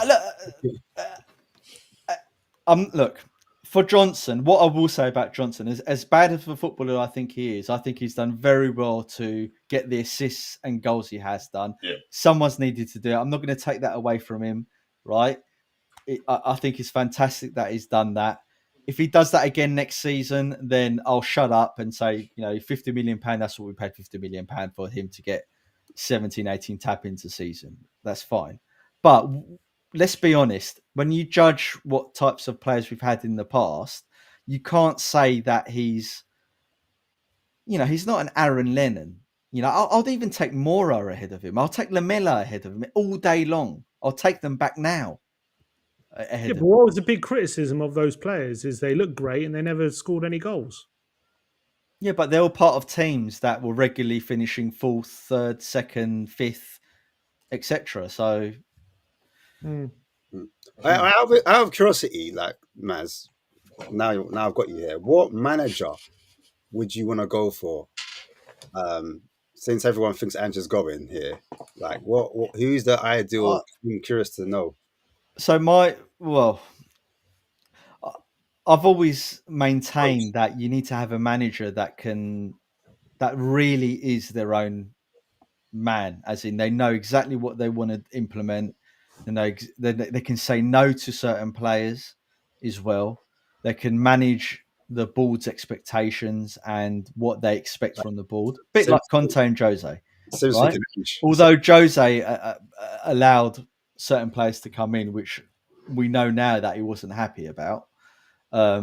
So there's that. But in summary, I don't think an Areola or Silva or even a Thomas Frank would be a good fit for Tottenham Hotspur. Glasner intrigues me. I think he's done a phenomenal job for Crystal Palace. However, I think we need a player with gravitas and someone who can ring up a player in Europe and say, come to Tottenham Hotspur, I'm building something. Yeah, there he is. Right, I'm building something special, right? And Xavi for me is that type of manager that can do that. But doesn't Xavi go for high line as well? Yeah, but I'm sure his tactics are a lot better than Ange Postecoglou's. Yeah, he's Spanish. He's not Australian. It works. So it's not the imitations, the real thing, yeah. So. Like he's not going to play. It's who we are, mate. Formation and football. You know what I mean? It's if he plays a high line, at least it will be in more of the mold of, let's say, an AVB high line than a Ange Postecoglou high line. If you get what I mean. Sim? I like Glasner. I think he's a good manager. I really do. But then again, it means moving to a back three, which a lot of people argue our squad is set up to do. But I don't know where that leaves Decky and Madison potentially. But that maybe they can play in those little number 10 roles. But then I don't know where that leaves any of our wingers. But then you could argue none of our wingers are good anyway. But I don't know. I mean, there's going to be a lot of tough decisions to make if we do change formation, go to a back three in terms of some of these players in the forward line. It's probably going to need a lot of revamping in that position. Could bring in someone like an Eze, which would be nice. Well, maybe he can follow him. I would love Eze. I think he's quality. But yeah, he's definitely one. Food for thought on him. I agree with Maz. I don't know about Iraola, Silva, Frank. I don't know if these guys are. If we really want to give these guys 3-year contracts and put our faith in them, I'm not convinced that these guys are the guys that could really take the club forward potentially, or win. If we're going to sack a manager potentially who has finished 5th and has won a European trophy, are those guys going to be able to do better than that? I don't know. So I'm not 100% convinced that. Here, put it this way: if I guess depending on what happens in the cup final. If we were to have Ange in charge next season or one of those 3 managers, I'm not convinced that those 3 managers finish higher in the league next season than what Ange would do, in my opinion. But I think, Xavi's an interesting shout, but he's I don't know. He's good, but is he going to, he's got such a high kind of, he had one job in Barca, which, he won the league, but then I don't know, for one reason or not, it went flat. But he kind of, it was weird. They were going to offer him a new deal and they pulled out last minute and then they decided not to offer him a new deal. So I like him, whether he would come to Tottenham when he's, this guy has always dealt with the best in his whole career at management and in players. And then he's coming to Tottenham and we'll ask him to elevate us. I don't know. It's a tough ask, but maybe.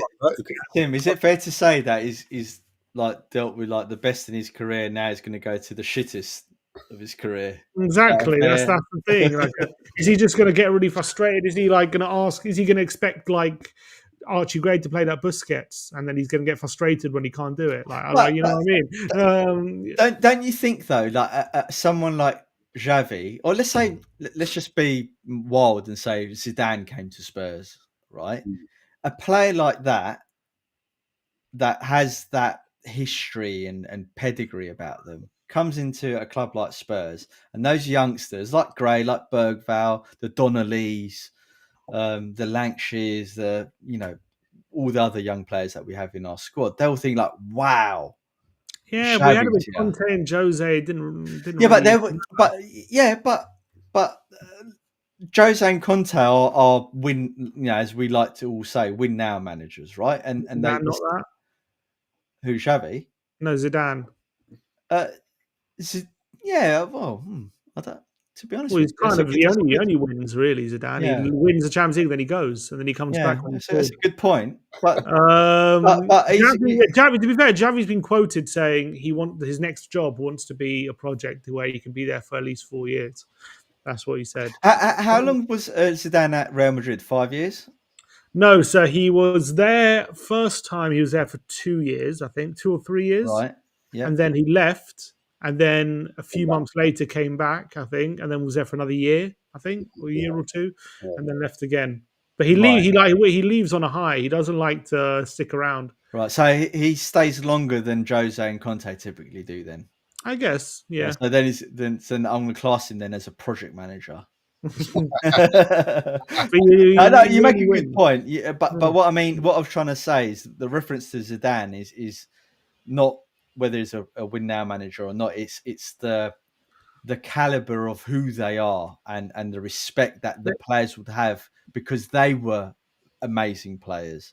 And I think that can a club like Spurs where we value special players and superstars and great footballers, then I think that can do wonders for a club like us. There is a manager who I think would spark a lot of controversy, but I think he would actually be a really good fit. But I don't know if he would actually come to Tottenham. Fabregas. Cesc Fabregas. Oh, fuck off. Sorry. Come on, mate. Like he has done a phenomenal job at Como. He has done a good job. And he bring Sol Campbell back by your ass. Because you want Dele Alli to follow him back. He's a manager who's progressive thinking. He's kind of he's a very talented up and coming manager. But the problem is he's an Arsenal and Chelsea legend. So that's obviously the big problem. Spurs manager. Yeah. All I'm saying is, I think he's going to be. He's going to be one raw. It's like yesterday he was playing for the Gooners. I know, but he's going to be one of the next big managers, I think. And these managers coming out of the Basque region are something else. I don't know if he's going to be next. Luis Enrique, you've got Iraola, you've got Arteta, you've got Alonso. You've got all these managers coming out of that area, and he's I think one of the next big ones in my opinion. The way he talks about the game, his tactical. You can't put Alonso and that fraud Arteta in the same sentence. Come on now. Okay, is that a kind of thing? Can you imagine? Do you think he would come if we offered him the job? Do Cesc? Yeah. That's a good question. No, not right now because he just turned down Leverkusen. Didn't he? I think he signed a new deal. Yeah, he signed a new deal at Como. Yeah, he wants to stay at Como for it. I think he wants to learn his trade for a little bit longer before he makes that big jump. Yeah, there's no one in the Premier League I'm massive. I mean, there's a lot of good managers in the Premier League, but there's no one I'm like massively like. We need to get this guy in. I just think with Xavi, like he's got that pull where, like for example, I like this player called Alex Baena. Yeah. And he plays for Villarreal, and he's like similar to Maddison, can pass from deep. And everyone's saying, "Oh, they want a number 6 because the number 6 is meant to dictate tempo. Like they're good at doing short, quick passes, or they can slow it down by putting their foot on the ball, and then controlling the game that way, or switching the play, or key passes, balls over the top, whatever."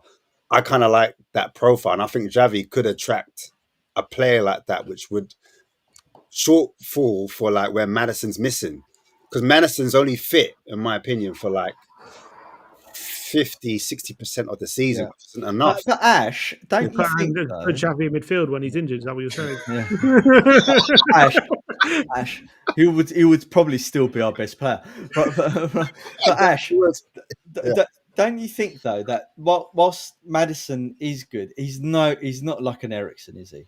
He's not an Eriksen. No, he's not. But I mean, He's nowhere near as good as Eriksen. I'm saying in terms of profile, because at the moment Yeah. in the Premiership or just in general, there's not a lot of players that can do line breaking. Correct. Yeah, you're right. You're right. There's I'm looking for a distinct lack profile of tens, isn't there? because I look at Aston Villa. Aston Villa, they've got Tillemans. I'm not saying he's a 10 or a world beater, but in a double pivot, he's the one that can actually pass from deep. And then he can carry the ball forward. And I see Alex a bit like that, where he can carry the ball if he need, because he can play out on the left wing. He's played as a 10 as well. So, and typically, if you see his like passing map, most of his passes come from that kind of left back role where he can kind of control it. And he's Spanish as well. So I think if Xavi was like, bring him, Eze, you come. Do you know what I'm saying? I believe those two players would improve the floor technically for Spurs. But they'll come. Xavi's got gravitas, right? This is my point. This is where I'm coming from. Whereas what about Thiago Motta? Thiago Motta's not a crazy shout. Tactically different. Didn't work out at Juve, but you could possibly get him. We could get him. We could definitely get him. Yeah, he's on a little fly. I think, guys, we should just bite the bullet. We know it's coming. It's inevitable. Just get Mason in. Make him permanent. We know it's coming at some point. You might as well just bite the bullet. Bro. You don't want Spurs. He wants out. Man. Had enough. He's going to reject us for West Brom. Yeah. He's had enough being the scapegoat. So he's like, listen, you guys don't appreciate me. I'm out. I'm gone. We only need a manager for a year, though, don't we? Because we all know he's coming back. Oh, yeah, Poch. Naz, would you want Poch back? Oh, absolutely. Yeah, of course. He would, yeah. Oh, so why don't we get Zidane's meant to be taking over the French job. Say to him, look, take over for a year and we'll go get Poch back. So it's all good. I think that if Poch is coming back, we've stumbled across the perfect solution. Just let Ange out his year. I don't want to make it a TV out like thing, right? But whichever manager we get in, my concern is Daniel Levy going to say, okay, here's another 300-400 million to spend? No, probably not. No. And he's already said, we have to sell before we buy, isn't it? Yeah, right. And so, and his willingness to leverage more debt, or go into the coffers of ENIC to inject money into the club is virtually zero. Outside investors, which they've been hinting at, if there's an outside injection, and we got Champions League money as well on top of that. And then we sold players. What we need is a manager who can maybe win a European trophy under these circumstances.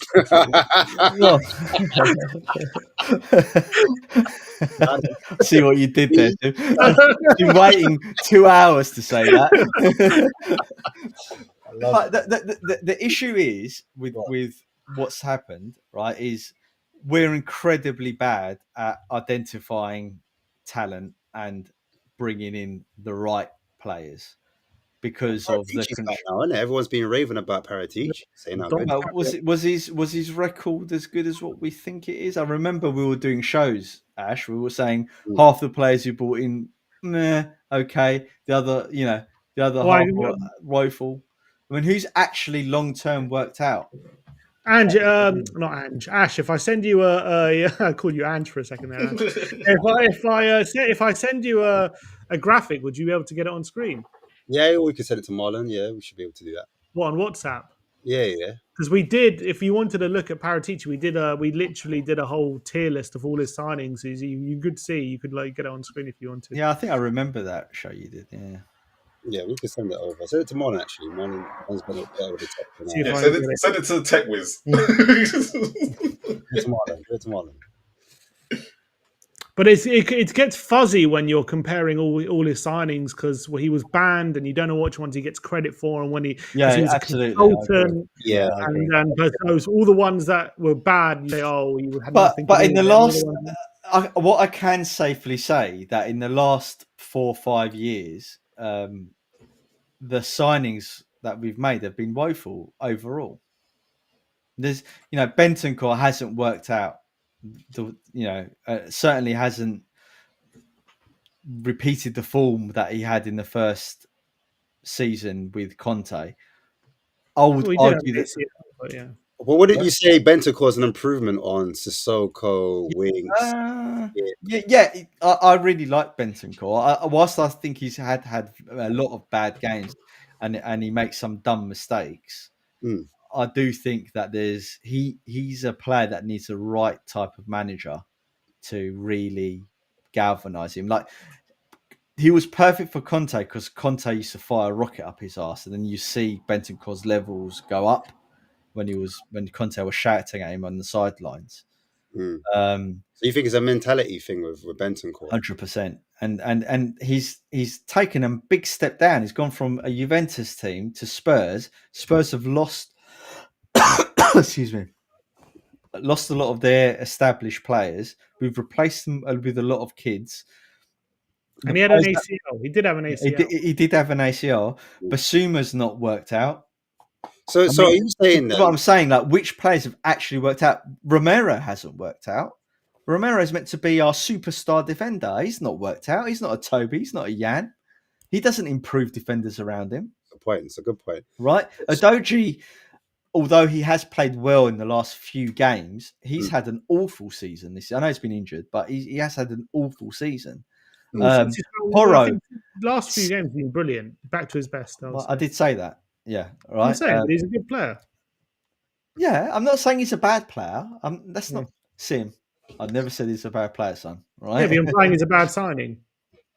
He's not worked out. He's not worked out. He's worked out.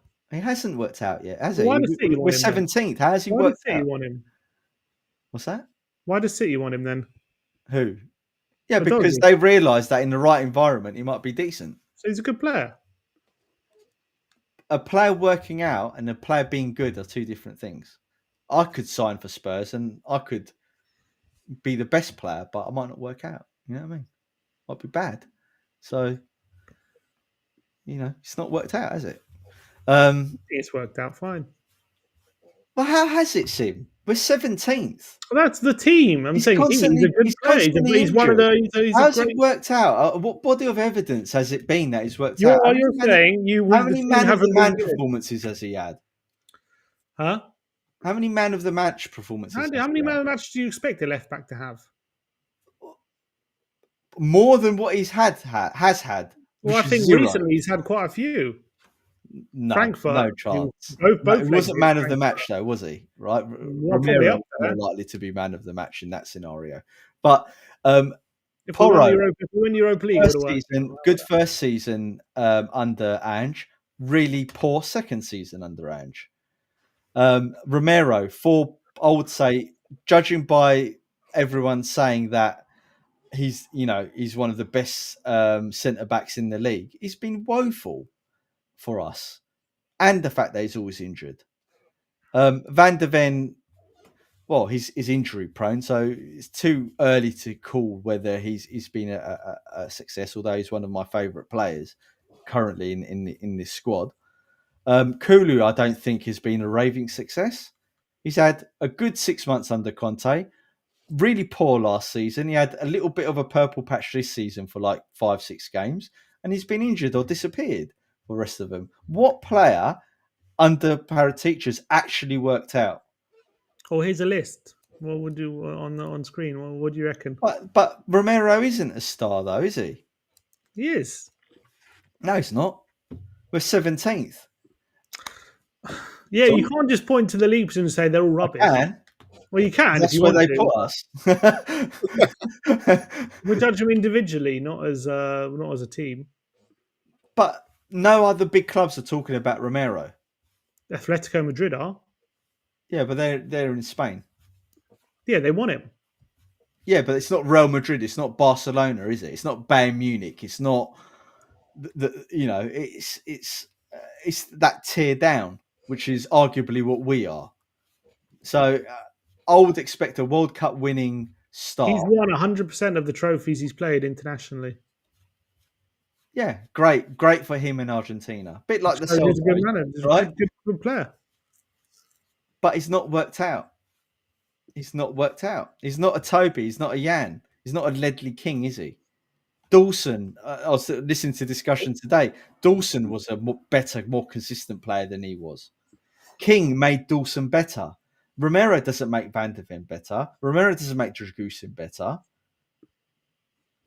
Romero needs Van de Ven to make. Are you saying then he will never be like revered as one of our? Absolutely not. No chance. He makes so many bad decisions. He's had moments where he's got himself sent off that have cost us. Sim, do you disagree with that? Do you think like he may be? I don't massively disagree. Especially beginning of this season, he definitely was. I think he was I think him specifically cost us quite a lot of points at the beginning of the season when I thought we were playing well and his mistakes were costing us points. I do agree with that. I think when he's at his best, he's phenomenal. He's one of the best in the league. I think when he's playing at his best, I really believe that. And I think in this Europa League run, he's been unbelievable. I think he's a big part of why we change. Could it all change if he were to score the winning goal? No. If we were to win the trophy, all changes. He becomes a cup-winning centre-back. And he goes down as... This whole team's going to go down as legends if we win that trophy. So all changes. That's how big this trophy is for us. You've got Kulusevski as a star signing as well. Mm-hmm. Do you agree with that? As I said, he had. I loved him when he first came for that 6 seasons when we picked fourth with Conte. I thought he was excellent. He had a really woeful first season under Ange, and at the start of this season, where he made a few cameos in the number 10 position and got a few goals. I mean, that was 5-6 games where he played well. Then he disappeared, and then he got injured. Now, you could say Ange overplayed him, Ange ran him into the ground. He's got not very good players around him. It's very difficult for a player like Kulu, which I have sympathy for. But he's never reached the level he reached when he first joined us. Not by a long shot. So for me, that's a failure. And if he was as good as what people think, then why did we get him for a lot less money than we initially agreed to pay for him? Because obviously his performances weren't up to the money that we'd promised to pay. So we renegotiated. That's just Levy, though. No. Yeah, Levy always renegotiates. He never pays the fee. Well, fine. I'll let you have that one, Sim. He does. It's Levy. He always renegotiates the fee. But judging by this list, he doesn't. I mean, I think it backs up your point, Maz. More like in terms of it's not like the best crop of signings. So you would change. I just want to clarify something, Jordan. Right in the chat, right? He's basically saying I need to clarify what I mean by player working out whether they're good. Romero is a good player, but has he reached the standards that we would expect for a star signing? And has he improved under the current managers that he's been under? No, he hasn't. And the fact that he only performs for his country and doesn't perform for Spurs consistently, because there's no point picking out 1 or 2 good performances here and there. You need to see consistency. Consistency is key to being a successful football club. He's failed, as have all the players at Spurs.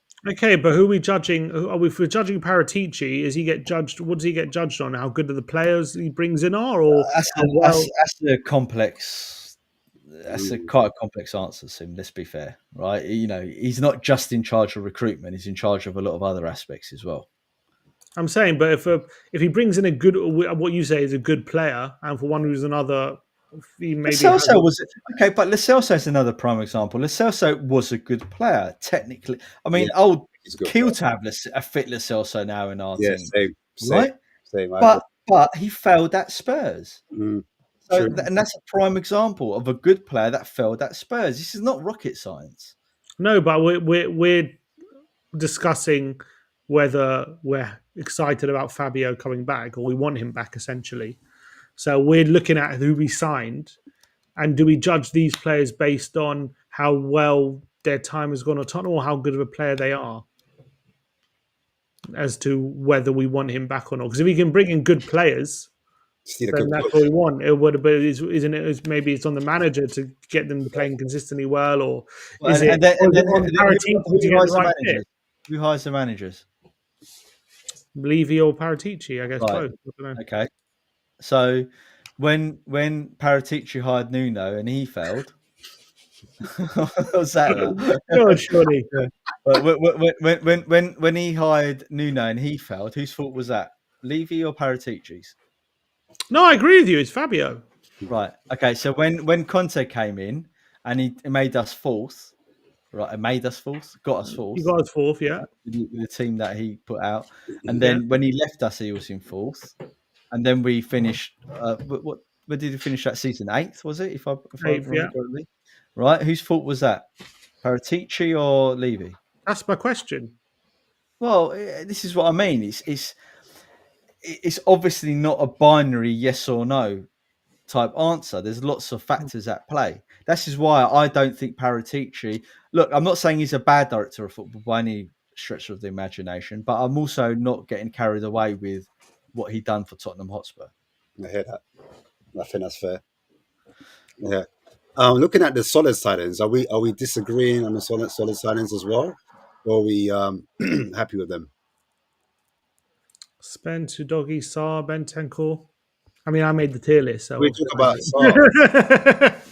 We'll talk about Sarr because I feel like there's a lot of hate on Sarr, and is it the player? Is it the player profile? Is it the coaching? Because he's still, what would you say, he's still young? Would you say He's 22, isn't he? 22? 22? Yeah, but I mean, if we compare it, I mean, they're different profiles of players. Bergvall, I think he's a different profile player to Sarr, but they're both centre mids. They're both eights, meaning that they both contribute defensively and attackingly. You know, if that's a word even. But where's our thoughts on Sarr? Is he a solid signing, or is that a failed signing again? Would we sell him? Essentially, I'm asking: would you sell Sarr and upgrade him, or would you keep him around for next season? I think I'd probably give him another year. I think there's he's obviously a very good young central midfielder who's got a very high ceiling, but this season, no, with all young players go through periods where they're doesn't go quite right for them, and he definitely seems to be going through one now at the moment. I think there were periods this season he was playing very well, but it haven't lasted too long, unfortunately, and he hasn't definitely recently. He hasn't been good enough. He's been bad. He's been poor recently. That's for sure. Especially when he's had to step in for these Premier League games. He hasn't been up to it. And that's not to say you've got to remember he only really started playing regularly last season. I think last season he was pretty consistently good. This season has been definitely inconsistent. But I think there's a very good player in there, and I think he's still young, and I wouldn't sell him, not just yet, unless it's a really good offer. I don't think I'd sell him. Maz, Sarr, Bin. We signed the wrong Sarr. We needed the one from Crystal Palace. Fair enough. Is there anyone you would keep, Maz? No, this is the worst Tottenham team I've seen. Do you remember the discussion we had 6, 7, 8 months ago? Might have been with when you said to me, "Oh, I think we've got a brilliant squad. 2 players for every position." You said to me, Sim. Right? Look at where we are now. In the Europa League final.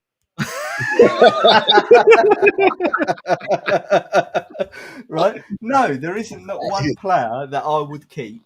Right? In this Sell squad. a lot of them. I think that this is one of the worst assembled squads, right? And I do blame Ange for this, right? And Levy, obviously, right? That I've ever, and Flange as I call them, right? That I've ever seen at Spurs. Right? This is the first squad where we literally have no superstar players anymore, right? Son ages caught up with him, right? It's not his fault. Right, but there's not one superstar player that we've got that would get into other top teams, right? Romero isn't getting into Arsenal or Liverpool or stuff like that, right? Look, Porro isn't either. No chance. What, he doesn't start for some of the top teams, everything? No chance. absolutely no chance. Well, apart from Right. maybe Arsenal, I think he probably starts with Trent. I think he probably starts for everyone up there. Yeah, but let's forget about Arsenal, the bottlers. Right.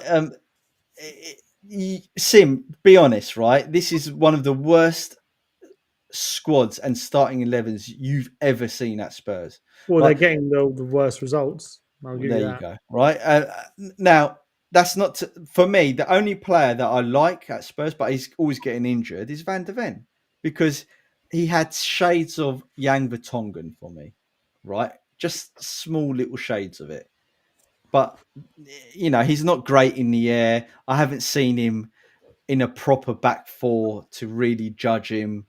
I do think that sometimes he has to make last minute lunges, which I think for a player of his size, it doesn't look that graceful.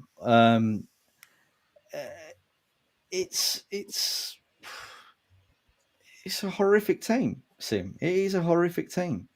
I'm used to seeing Klinsmans and Ginolas and Bales and Modric's and even our second tier players, Huddlestone.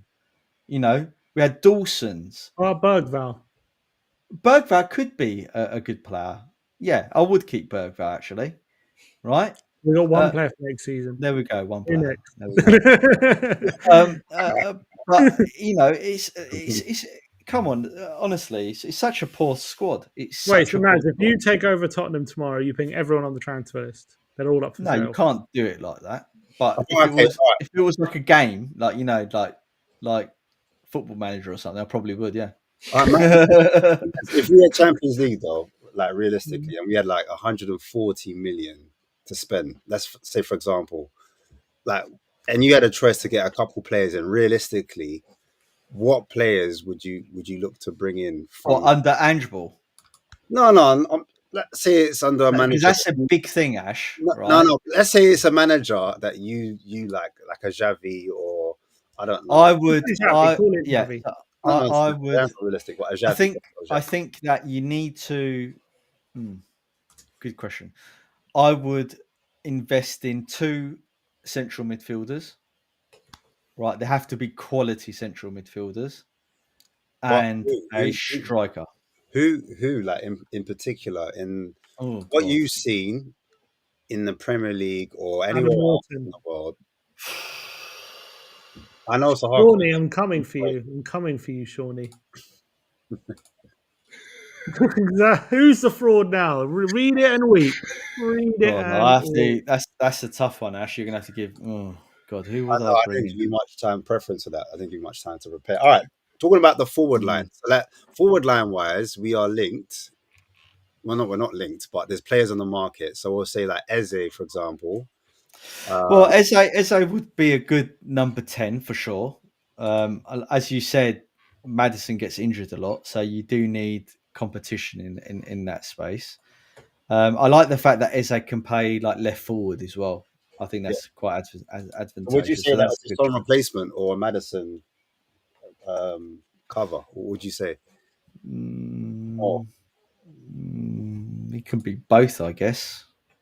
All right, cool. So that's 1 or 2 positions done for you. You want an attacking midfielder and basically a forward. No, I think you need a defensive. You need a proper defensive midfielder, and that's where I think it's really difficult. What's his name? Wharton's about 120 million or 100 million. He's like Rice money. He's not coming to Spurs. Yeah, that's what I'm saying. That's why I was putting it out there. That's why it's difficult, because we lost out. Zubimendi is another prime example, right? Why didn't we go in for Zubimendi when we had the opportunity? He ain't coming to Tottenham. He ain't coming here. Yeah, but when we finish 5th, right, your man, Sim, your boy Ange, right, he's got no fucking pulling power. That's the problem. He's like ringing him up saying, I've managed in in Japan, mate. Are you impressed? Brisbane Raw, and is that really going to attract anyone to come to Spurs? Dan So said he's never felt more motivated than a pre-Ange speech. There you go. That says everything. How did we get here, bro? But is that an Ange issue? Who when we signed Jose and when we had Conte? Who did we get? Charlison. Yeah, we got Solanke under Ange. No, but look, I do blame. Well, when we signed Richarlison, Conte had a big problem with Richarlison when he first came. Hey, before you go any further, Perisic, oh my Great days. player. Look, do you see what he's doing in the league at the moment? Yeah, get him back. Yeah, He would have been He great knows. under Ange. He- He would have Get been him so back. good under Ange. we should never have sold him. I was really pissed off when we sold him. Yeah, I Yeah, was. sorry, carry on. Sorry, carry on. Well, yeah, to be fair, he's a 34-year-old who just done an ACL, so it's understandable. Lewandowski's like 39 or whatever old he is. Has he He's ever still done an bad. ACL? Oh, let's not get technical now, Sim, all right? He's come back and he's ripping it up. So why are you using his ACL as these? I'm not. I things? don't. Yeah, and that's a surprise to everyone. Yeah, and there fair you play go. to him. Fair play to him. I'm just saying he's a 33-year-old who's done his ACL and he's out of contract. Why would you give a 33-year-old who's literally recovering from an ACL a new contract? It's better than what we got.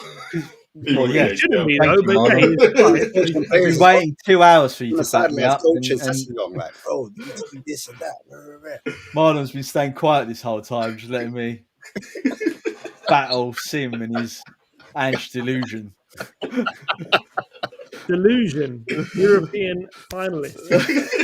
Look, Sim, when he wins it, right, and we're Yeah. celebrating on the high street, high-fiving each other, right, then, you know, we can... Stell said he promised me an on-air apology if Ange yeah, wins but the Stell's a trophy. fraud, though, isn't he? Flip it. Flip it. Shoot tomorrow, that is. Yeah, so you were saying about the DM position. You think that's vital. So Yeah, I'm gonna be honest with you. I'm a little bit stumped actually. this is what I'm saying. There's not really. I'm just trying to think who's actually available, like who would actually come. We're linked to Cardoso, but the problem Yeah, is Johnny but he's not Cardozo. good though. I've seen him. He's not. it doesn't excite me either. But I mean, he at the moment he's on the market. He's the one that, if you're looking for a DM that wins the ball, his numbers are decent, I suppose. I would prefer from the Premier League Wolverhampton's midfielder Gomez. Yeah, the Gomez. Yeah. Yeah, I prefer João Gomez. He's not like your traditional sitter DM. He kind of goes out similar to like Agati, and I don't really. Yeah, I don't know about Gomez though. I don't know. But that's what I'm saying. In the Premier League, I'm talking about. In the Premier League, there's not so many. But if you go outside the Premier League, it's slightly different. There's quite a few DMs I would take, and I wouldn't necessarily go for a DM where he has to be like an all-out destroyer. Do you know what I mean? But someone that's quite good on the ball, as I said before, can play in a double pivot rather than a lone six. Because I think that's where even Man City, as good as Man City are, they always invert either a centre back or they invert a full back to go alongside their DM. They never let the DM just stand alone. And I think next season they're going to have Rodri alongside Nico Gonzalez. Do you know what I mean? So they're going to have extra protection. And I think that's why they're looking at Morgan Gibbs-White, because he's a lot more physical and rough, and he can also play alongside Rodri when Rodri pushes forward a little bit. So even like Aston Villa is a good example where you got Tielemans. I really like Tielemans, but he's getting on a bit now. We should have bought him ages ago. But you know what? I tell you what, the mental block that I've got, Ash, with this, right, is I don't know who would actually want to come to Spurs. I'm being serious about that, because when you see the saga that's happened to Spurs over the last 5-6 years, it's awful. We're literally getting ripped the piss out of every week. Don't make me say it. Don't make me say it. I know we're in the final. If we win the final. Yeah, if we win the final, it does set us up for next season for sure, right? Because you've got Champions League football, you get the money in and stuff like that. But sliding doors. But I'm really struggling to think who would actually really want to come to Spurs. So you would have to go abroad. Would you give someone an opportunity? And my football knowledge in terms of like foreign players, like obscure foreign players, is limited. So I'm a bit stuck. Spurs yeah, I'm going to do a transfer show. I mean, I really wanted. What's his name? Oh, fuck it. The guy who was at Monaco and he got sold to. What? Kamara. No. It's getting late. It'll come to me. It'll come to me. Just give me 5 minutes and it'll come. Guy from Monaco, midfielder. Yeah, it was a French. No, French. no. And it's not Kamara, and it's not. Starts with. Let me just Google it. Fuck it. Yeah. So no, about DMs, there's quite a few I would like outside of Europe, but Go on. there's that's for a different show. No, I was going to say Outside of Europe. there's a guy called Enzo. Anyone in the A He League? used to play for Villa, but he's gone to Valencia and he's on loan, and I think he's doing well in the Liga at the moment. But in terms of like defensive stats, he wins the ball, he can switch it, he can do the ball over the top, etc. He does play in a double pivot at times, but I like him. There's a guy called Breno Biden. He plays Fofana. Sorry. Fofana. Yeah. He went to Saudi. No, he went to Saudi. Yeah, did he go to AC Milan? I thought He went to AC Milan. Has he moved again then? Maybe he moved again. Yeah, Did maybe. he go to Saudi? Which I went to Milan. He went to Milan. Oh, okay. But they got him for 20 million quid or whatever it was. Yeah, Why him weren't we in for and Kone were two good DMs. Kone, another player. They were two good DMs we could have gone for cheap. Certified. Even the player that plays for Juventus, we were linked for a bit. I forget his name. Locatelli. He was linked. Yeah, Locatelli. We were looking at him because Paratici. Well, weren't we going to buy him for 14 million or something? Yeah, ridiculous we like was. He would have been a great player. Even Chiesa would have been a good player. João Palhinha, I know he's a bit old now, he's getting on, but he's available because company. I'll take him. What, already? They don't want him. Yeah, they don't want him. Oh, actually, seriously, out of everyone, I'll take Palhinha now. Yeah, 100%. And Douglas Luiz as well is available. Douglas Luiz is available from Juventus. Get them both. Get Palhinha and Luiz in a double pivot. 100%. I didn't realise that they were going to get rid of him. So also yeah, Kamara, another player at Aston Villa. Yeah, he's good. He wants to move on from Villa for some reason. I don't know why, but everyone's better. Every player you're naming is better than what we got. Yeah, it will come to Spurs, and it's whether we get the win the Europa and go to Champions League, isn't it? That's the as we were saying. Sim. What would you keep any of our midfielders and forwards apart from Solanke? Batuma can go. Who else midfield? I'll keep Madison. I'll keep Decky. Bentancur leaning towards keep. Sarr I'll keep. Forward wise, sell Richarlison. Maybe Tell you can let go of. Werner, obviously, he can go.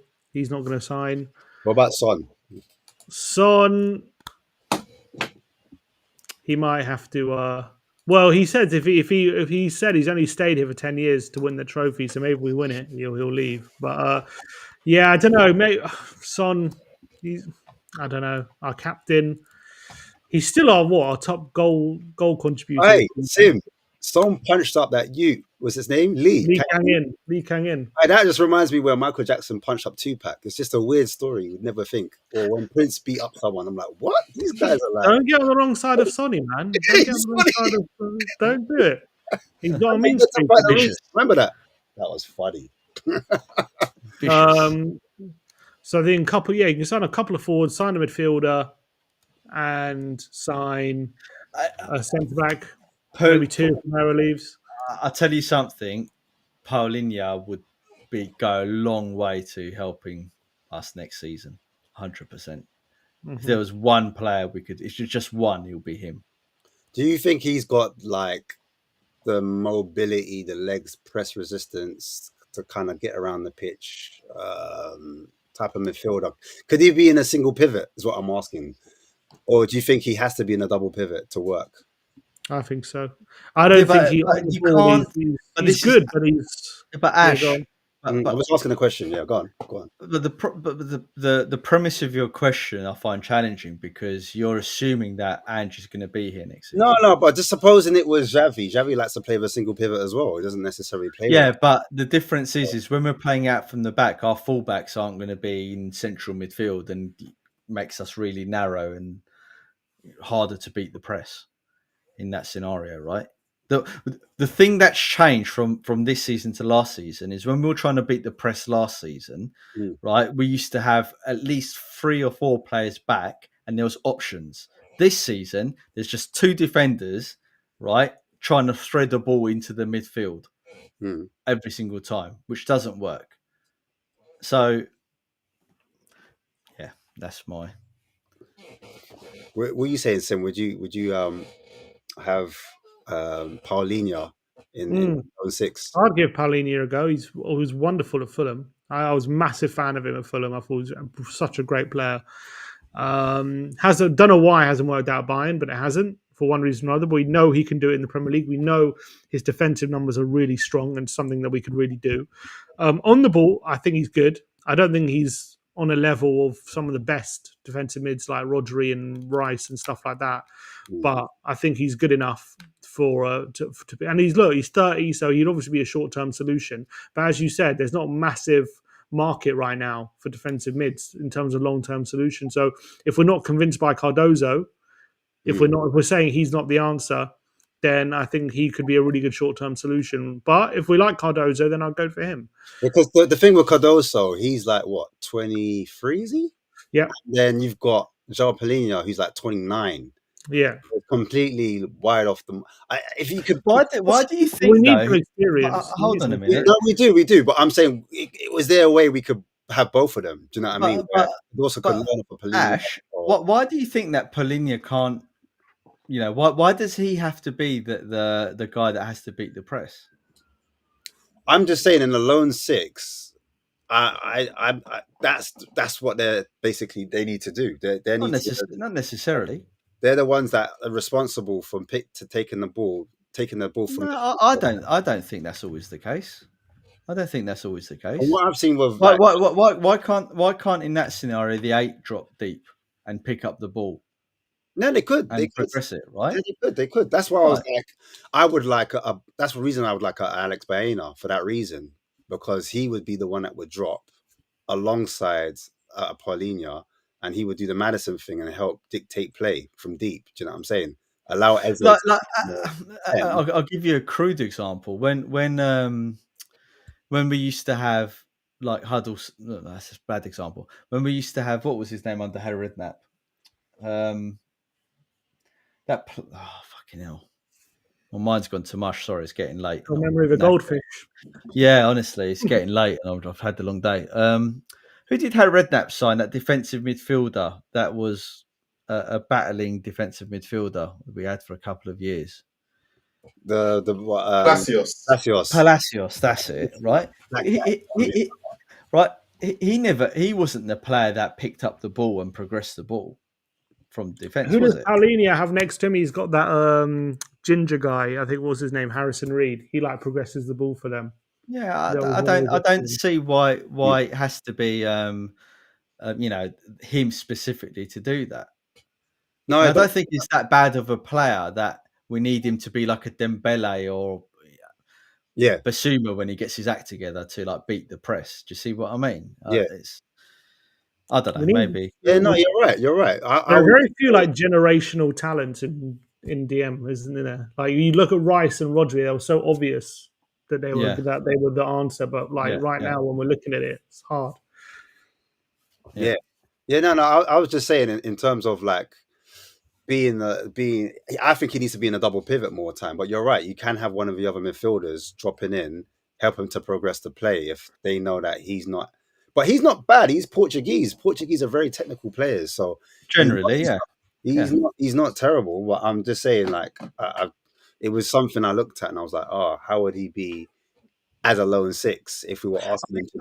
Madison, look how deep Madison comes sometimes to collect the ball. Yeah, that was my point. I know that's not when we're trying to beat the press, but he does drop deep, doesn't he? Yeah, that was my point. That you could do that. You could do that. So I'm all in agreement with it. Do you know what I'm saying? But I'm saying if we weren't, because everyone's talking hypothetically, if we were to, because you're talking like we're going to win Europa, talking about getting João Paulinho. Do you think we could get João Paulinho if we didn't get Europa? He would want to come still. No, I mean we could get him. So I think yes, because he's they don't want him buying, and I don't know if top clubs are going to be after him if Bayern aren't showing him. So there could be an opportunity. That's a good point. Do you think we'd cough up wages to get him though? Because I'd imagine he went for more wages to Bayern, when he left Fulham. Mm. So that No, no, because it's the way that we've configured our wage structure currently is not conducive to buying big name players. In my opinion, it seems to me that we've gone for quantity or over quality. Mm. So would you take a But then again, saying that, if we're paying 165 grand to Werner, then why yeah. can't you just take that money that you're paying for him and just across? I've asked this before, but would you guys take a Wilfred Ndidi? Leicester are relegated. He's free. Wilfred Ndidi. No, He's going for 9 million. No. No. I don't rate any of their players, to be honest. What about any Southampton player, any Southampton midfielder? Would you take? No, not rate any of them. None No, of them. I don't rate any of them. No. Southampton. Yeah. Would you take a Fernandez or what's the Dibbling? Chelsea side? Would you take Dibbling? Would you take Dibbling? Not Dibbling, yeah. Another But young- the thing is, there's so, like we get linked to all these teenagers, and they're all talented, I'm they're not all bought into great. the But it's hype. like, how many more teenagers can we have in the Yeah. squad? I'm not. It's bought like, into the yes, hype. I'm excited about him. I think he's great, but it's like, how many more teenagers can we realistically kind of have in the squad? Take on. That's what I said. Would you take that? Who would you take? But I'm saying in terms of because there's a possibility we don't win, and so that's why I'm looking at some of the options. Someone who's native to the Basque region. That's what we need. Get us some Basque people. But yeah, I will do like a transfer show soon, but not right now. But yeah, I just thought I'd just bring it up. Yeah, we'll just don't worry, mate. We'll just as Dan, big up Dan in the chat. We'll just buy a Tel for like 40 million. We'll sort everything out. On that note, Marlon, you got anything else to say? Any other topics you want to bring up? I'm gonna let these boys go to bed, mate. You've been there for 2.5 hours. Well, they didn't look like they want to stop, so I was like, yeah, they're loving it. Let me just bring up the super chats before we go. So we had, big up everyone. Great show from Ariane, first of all. So that was down to you. Come on, Ariane. Big up I know Ariane. he's with me. I know he's with me, Ariane.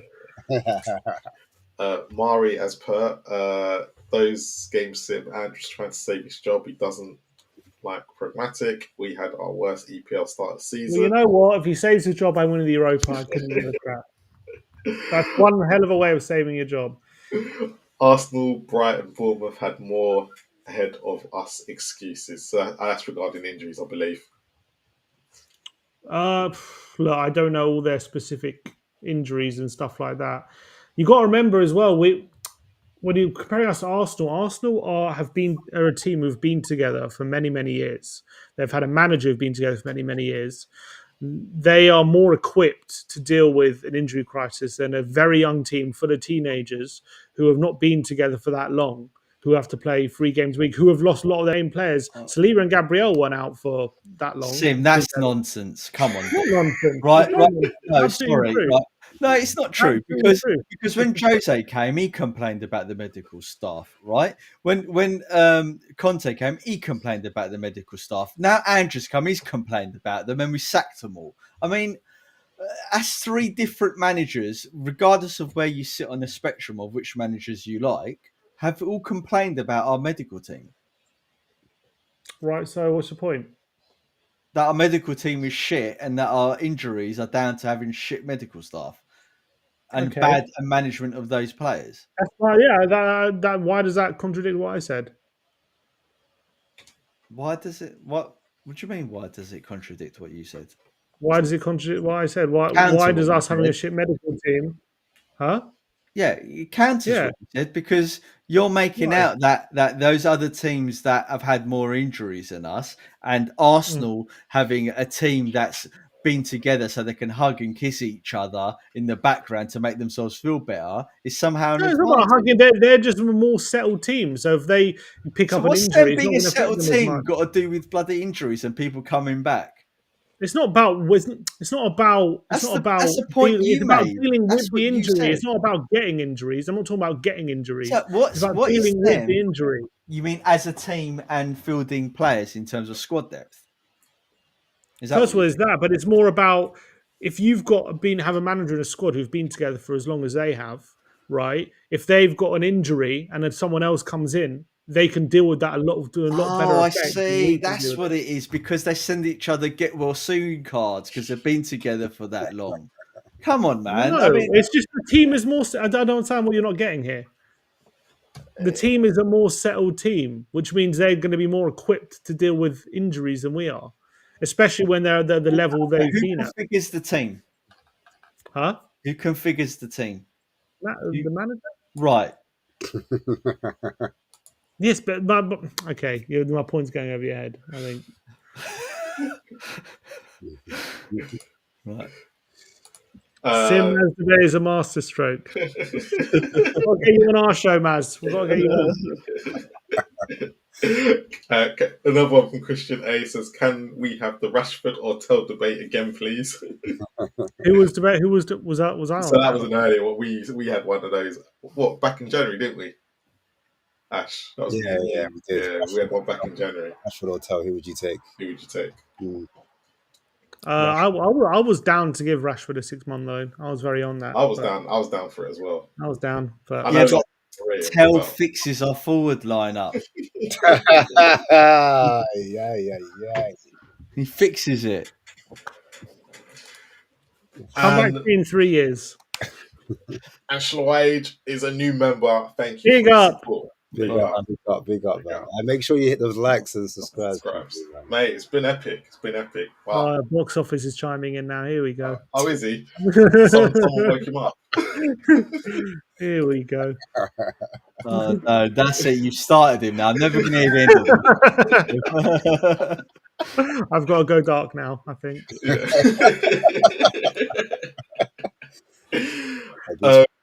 Sim, what's coming up on We Are Tottenham TV for the next week?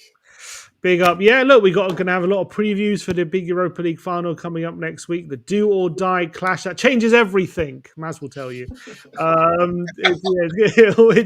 Look, we've got a lot of stuff coming up. Obviously, previewing the game on Friday. Tomorrow, going to have a panel show. I think Sean's going to be on. So that's going to be fun. A lot of stuff going on. Daily content, as you know, on We Are Tottenham TV. So big up. Absolutely pleasure being on the show. Enjoyed every second of it. Big up to Ash filling in on Sunday as well. Big up to you. And I'm also looking forward to the watch along for the Europa League final. These two are going to be hosting. That's going to be epic. So looking forward to that. Excellent. We're going to look after him, we Ash. Yeah, man, someone's got it. let them have the jolly. Maz, Tottenham away. What's coming up? When you next on? I haven't got a clue. Check them out, man. I leave that stuff to Mari, JP, and Yeah. stuff. But watch out for We Are Tottenham TV when Sim and Maz go again.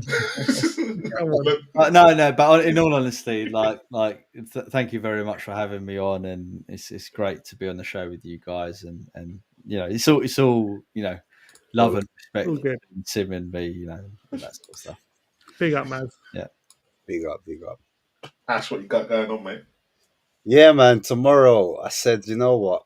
I'm gonna have to talk to these Man United dons. We're gonna have to have that conversation.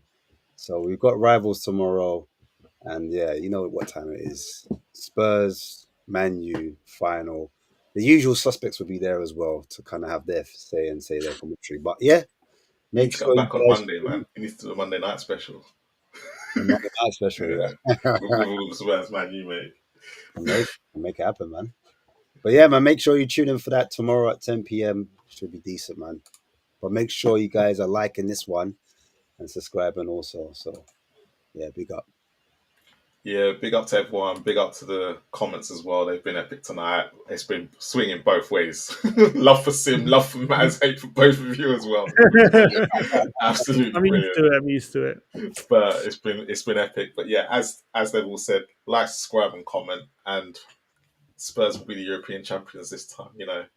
8 days. I really can't wait until we get that additional European trophy, and Arsenal are further in our shadow. It's not about domestic; it's all about your presence in Europe. Exactly. That's all that matters. But as always, come on, you Spurs. Come on. Spurs.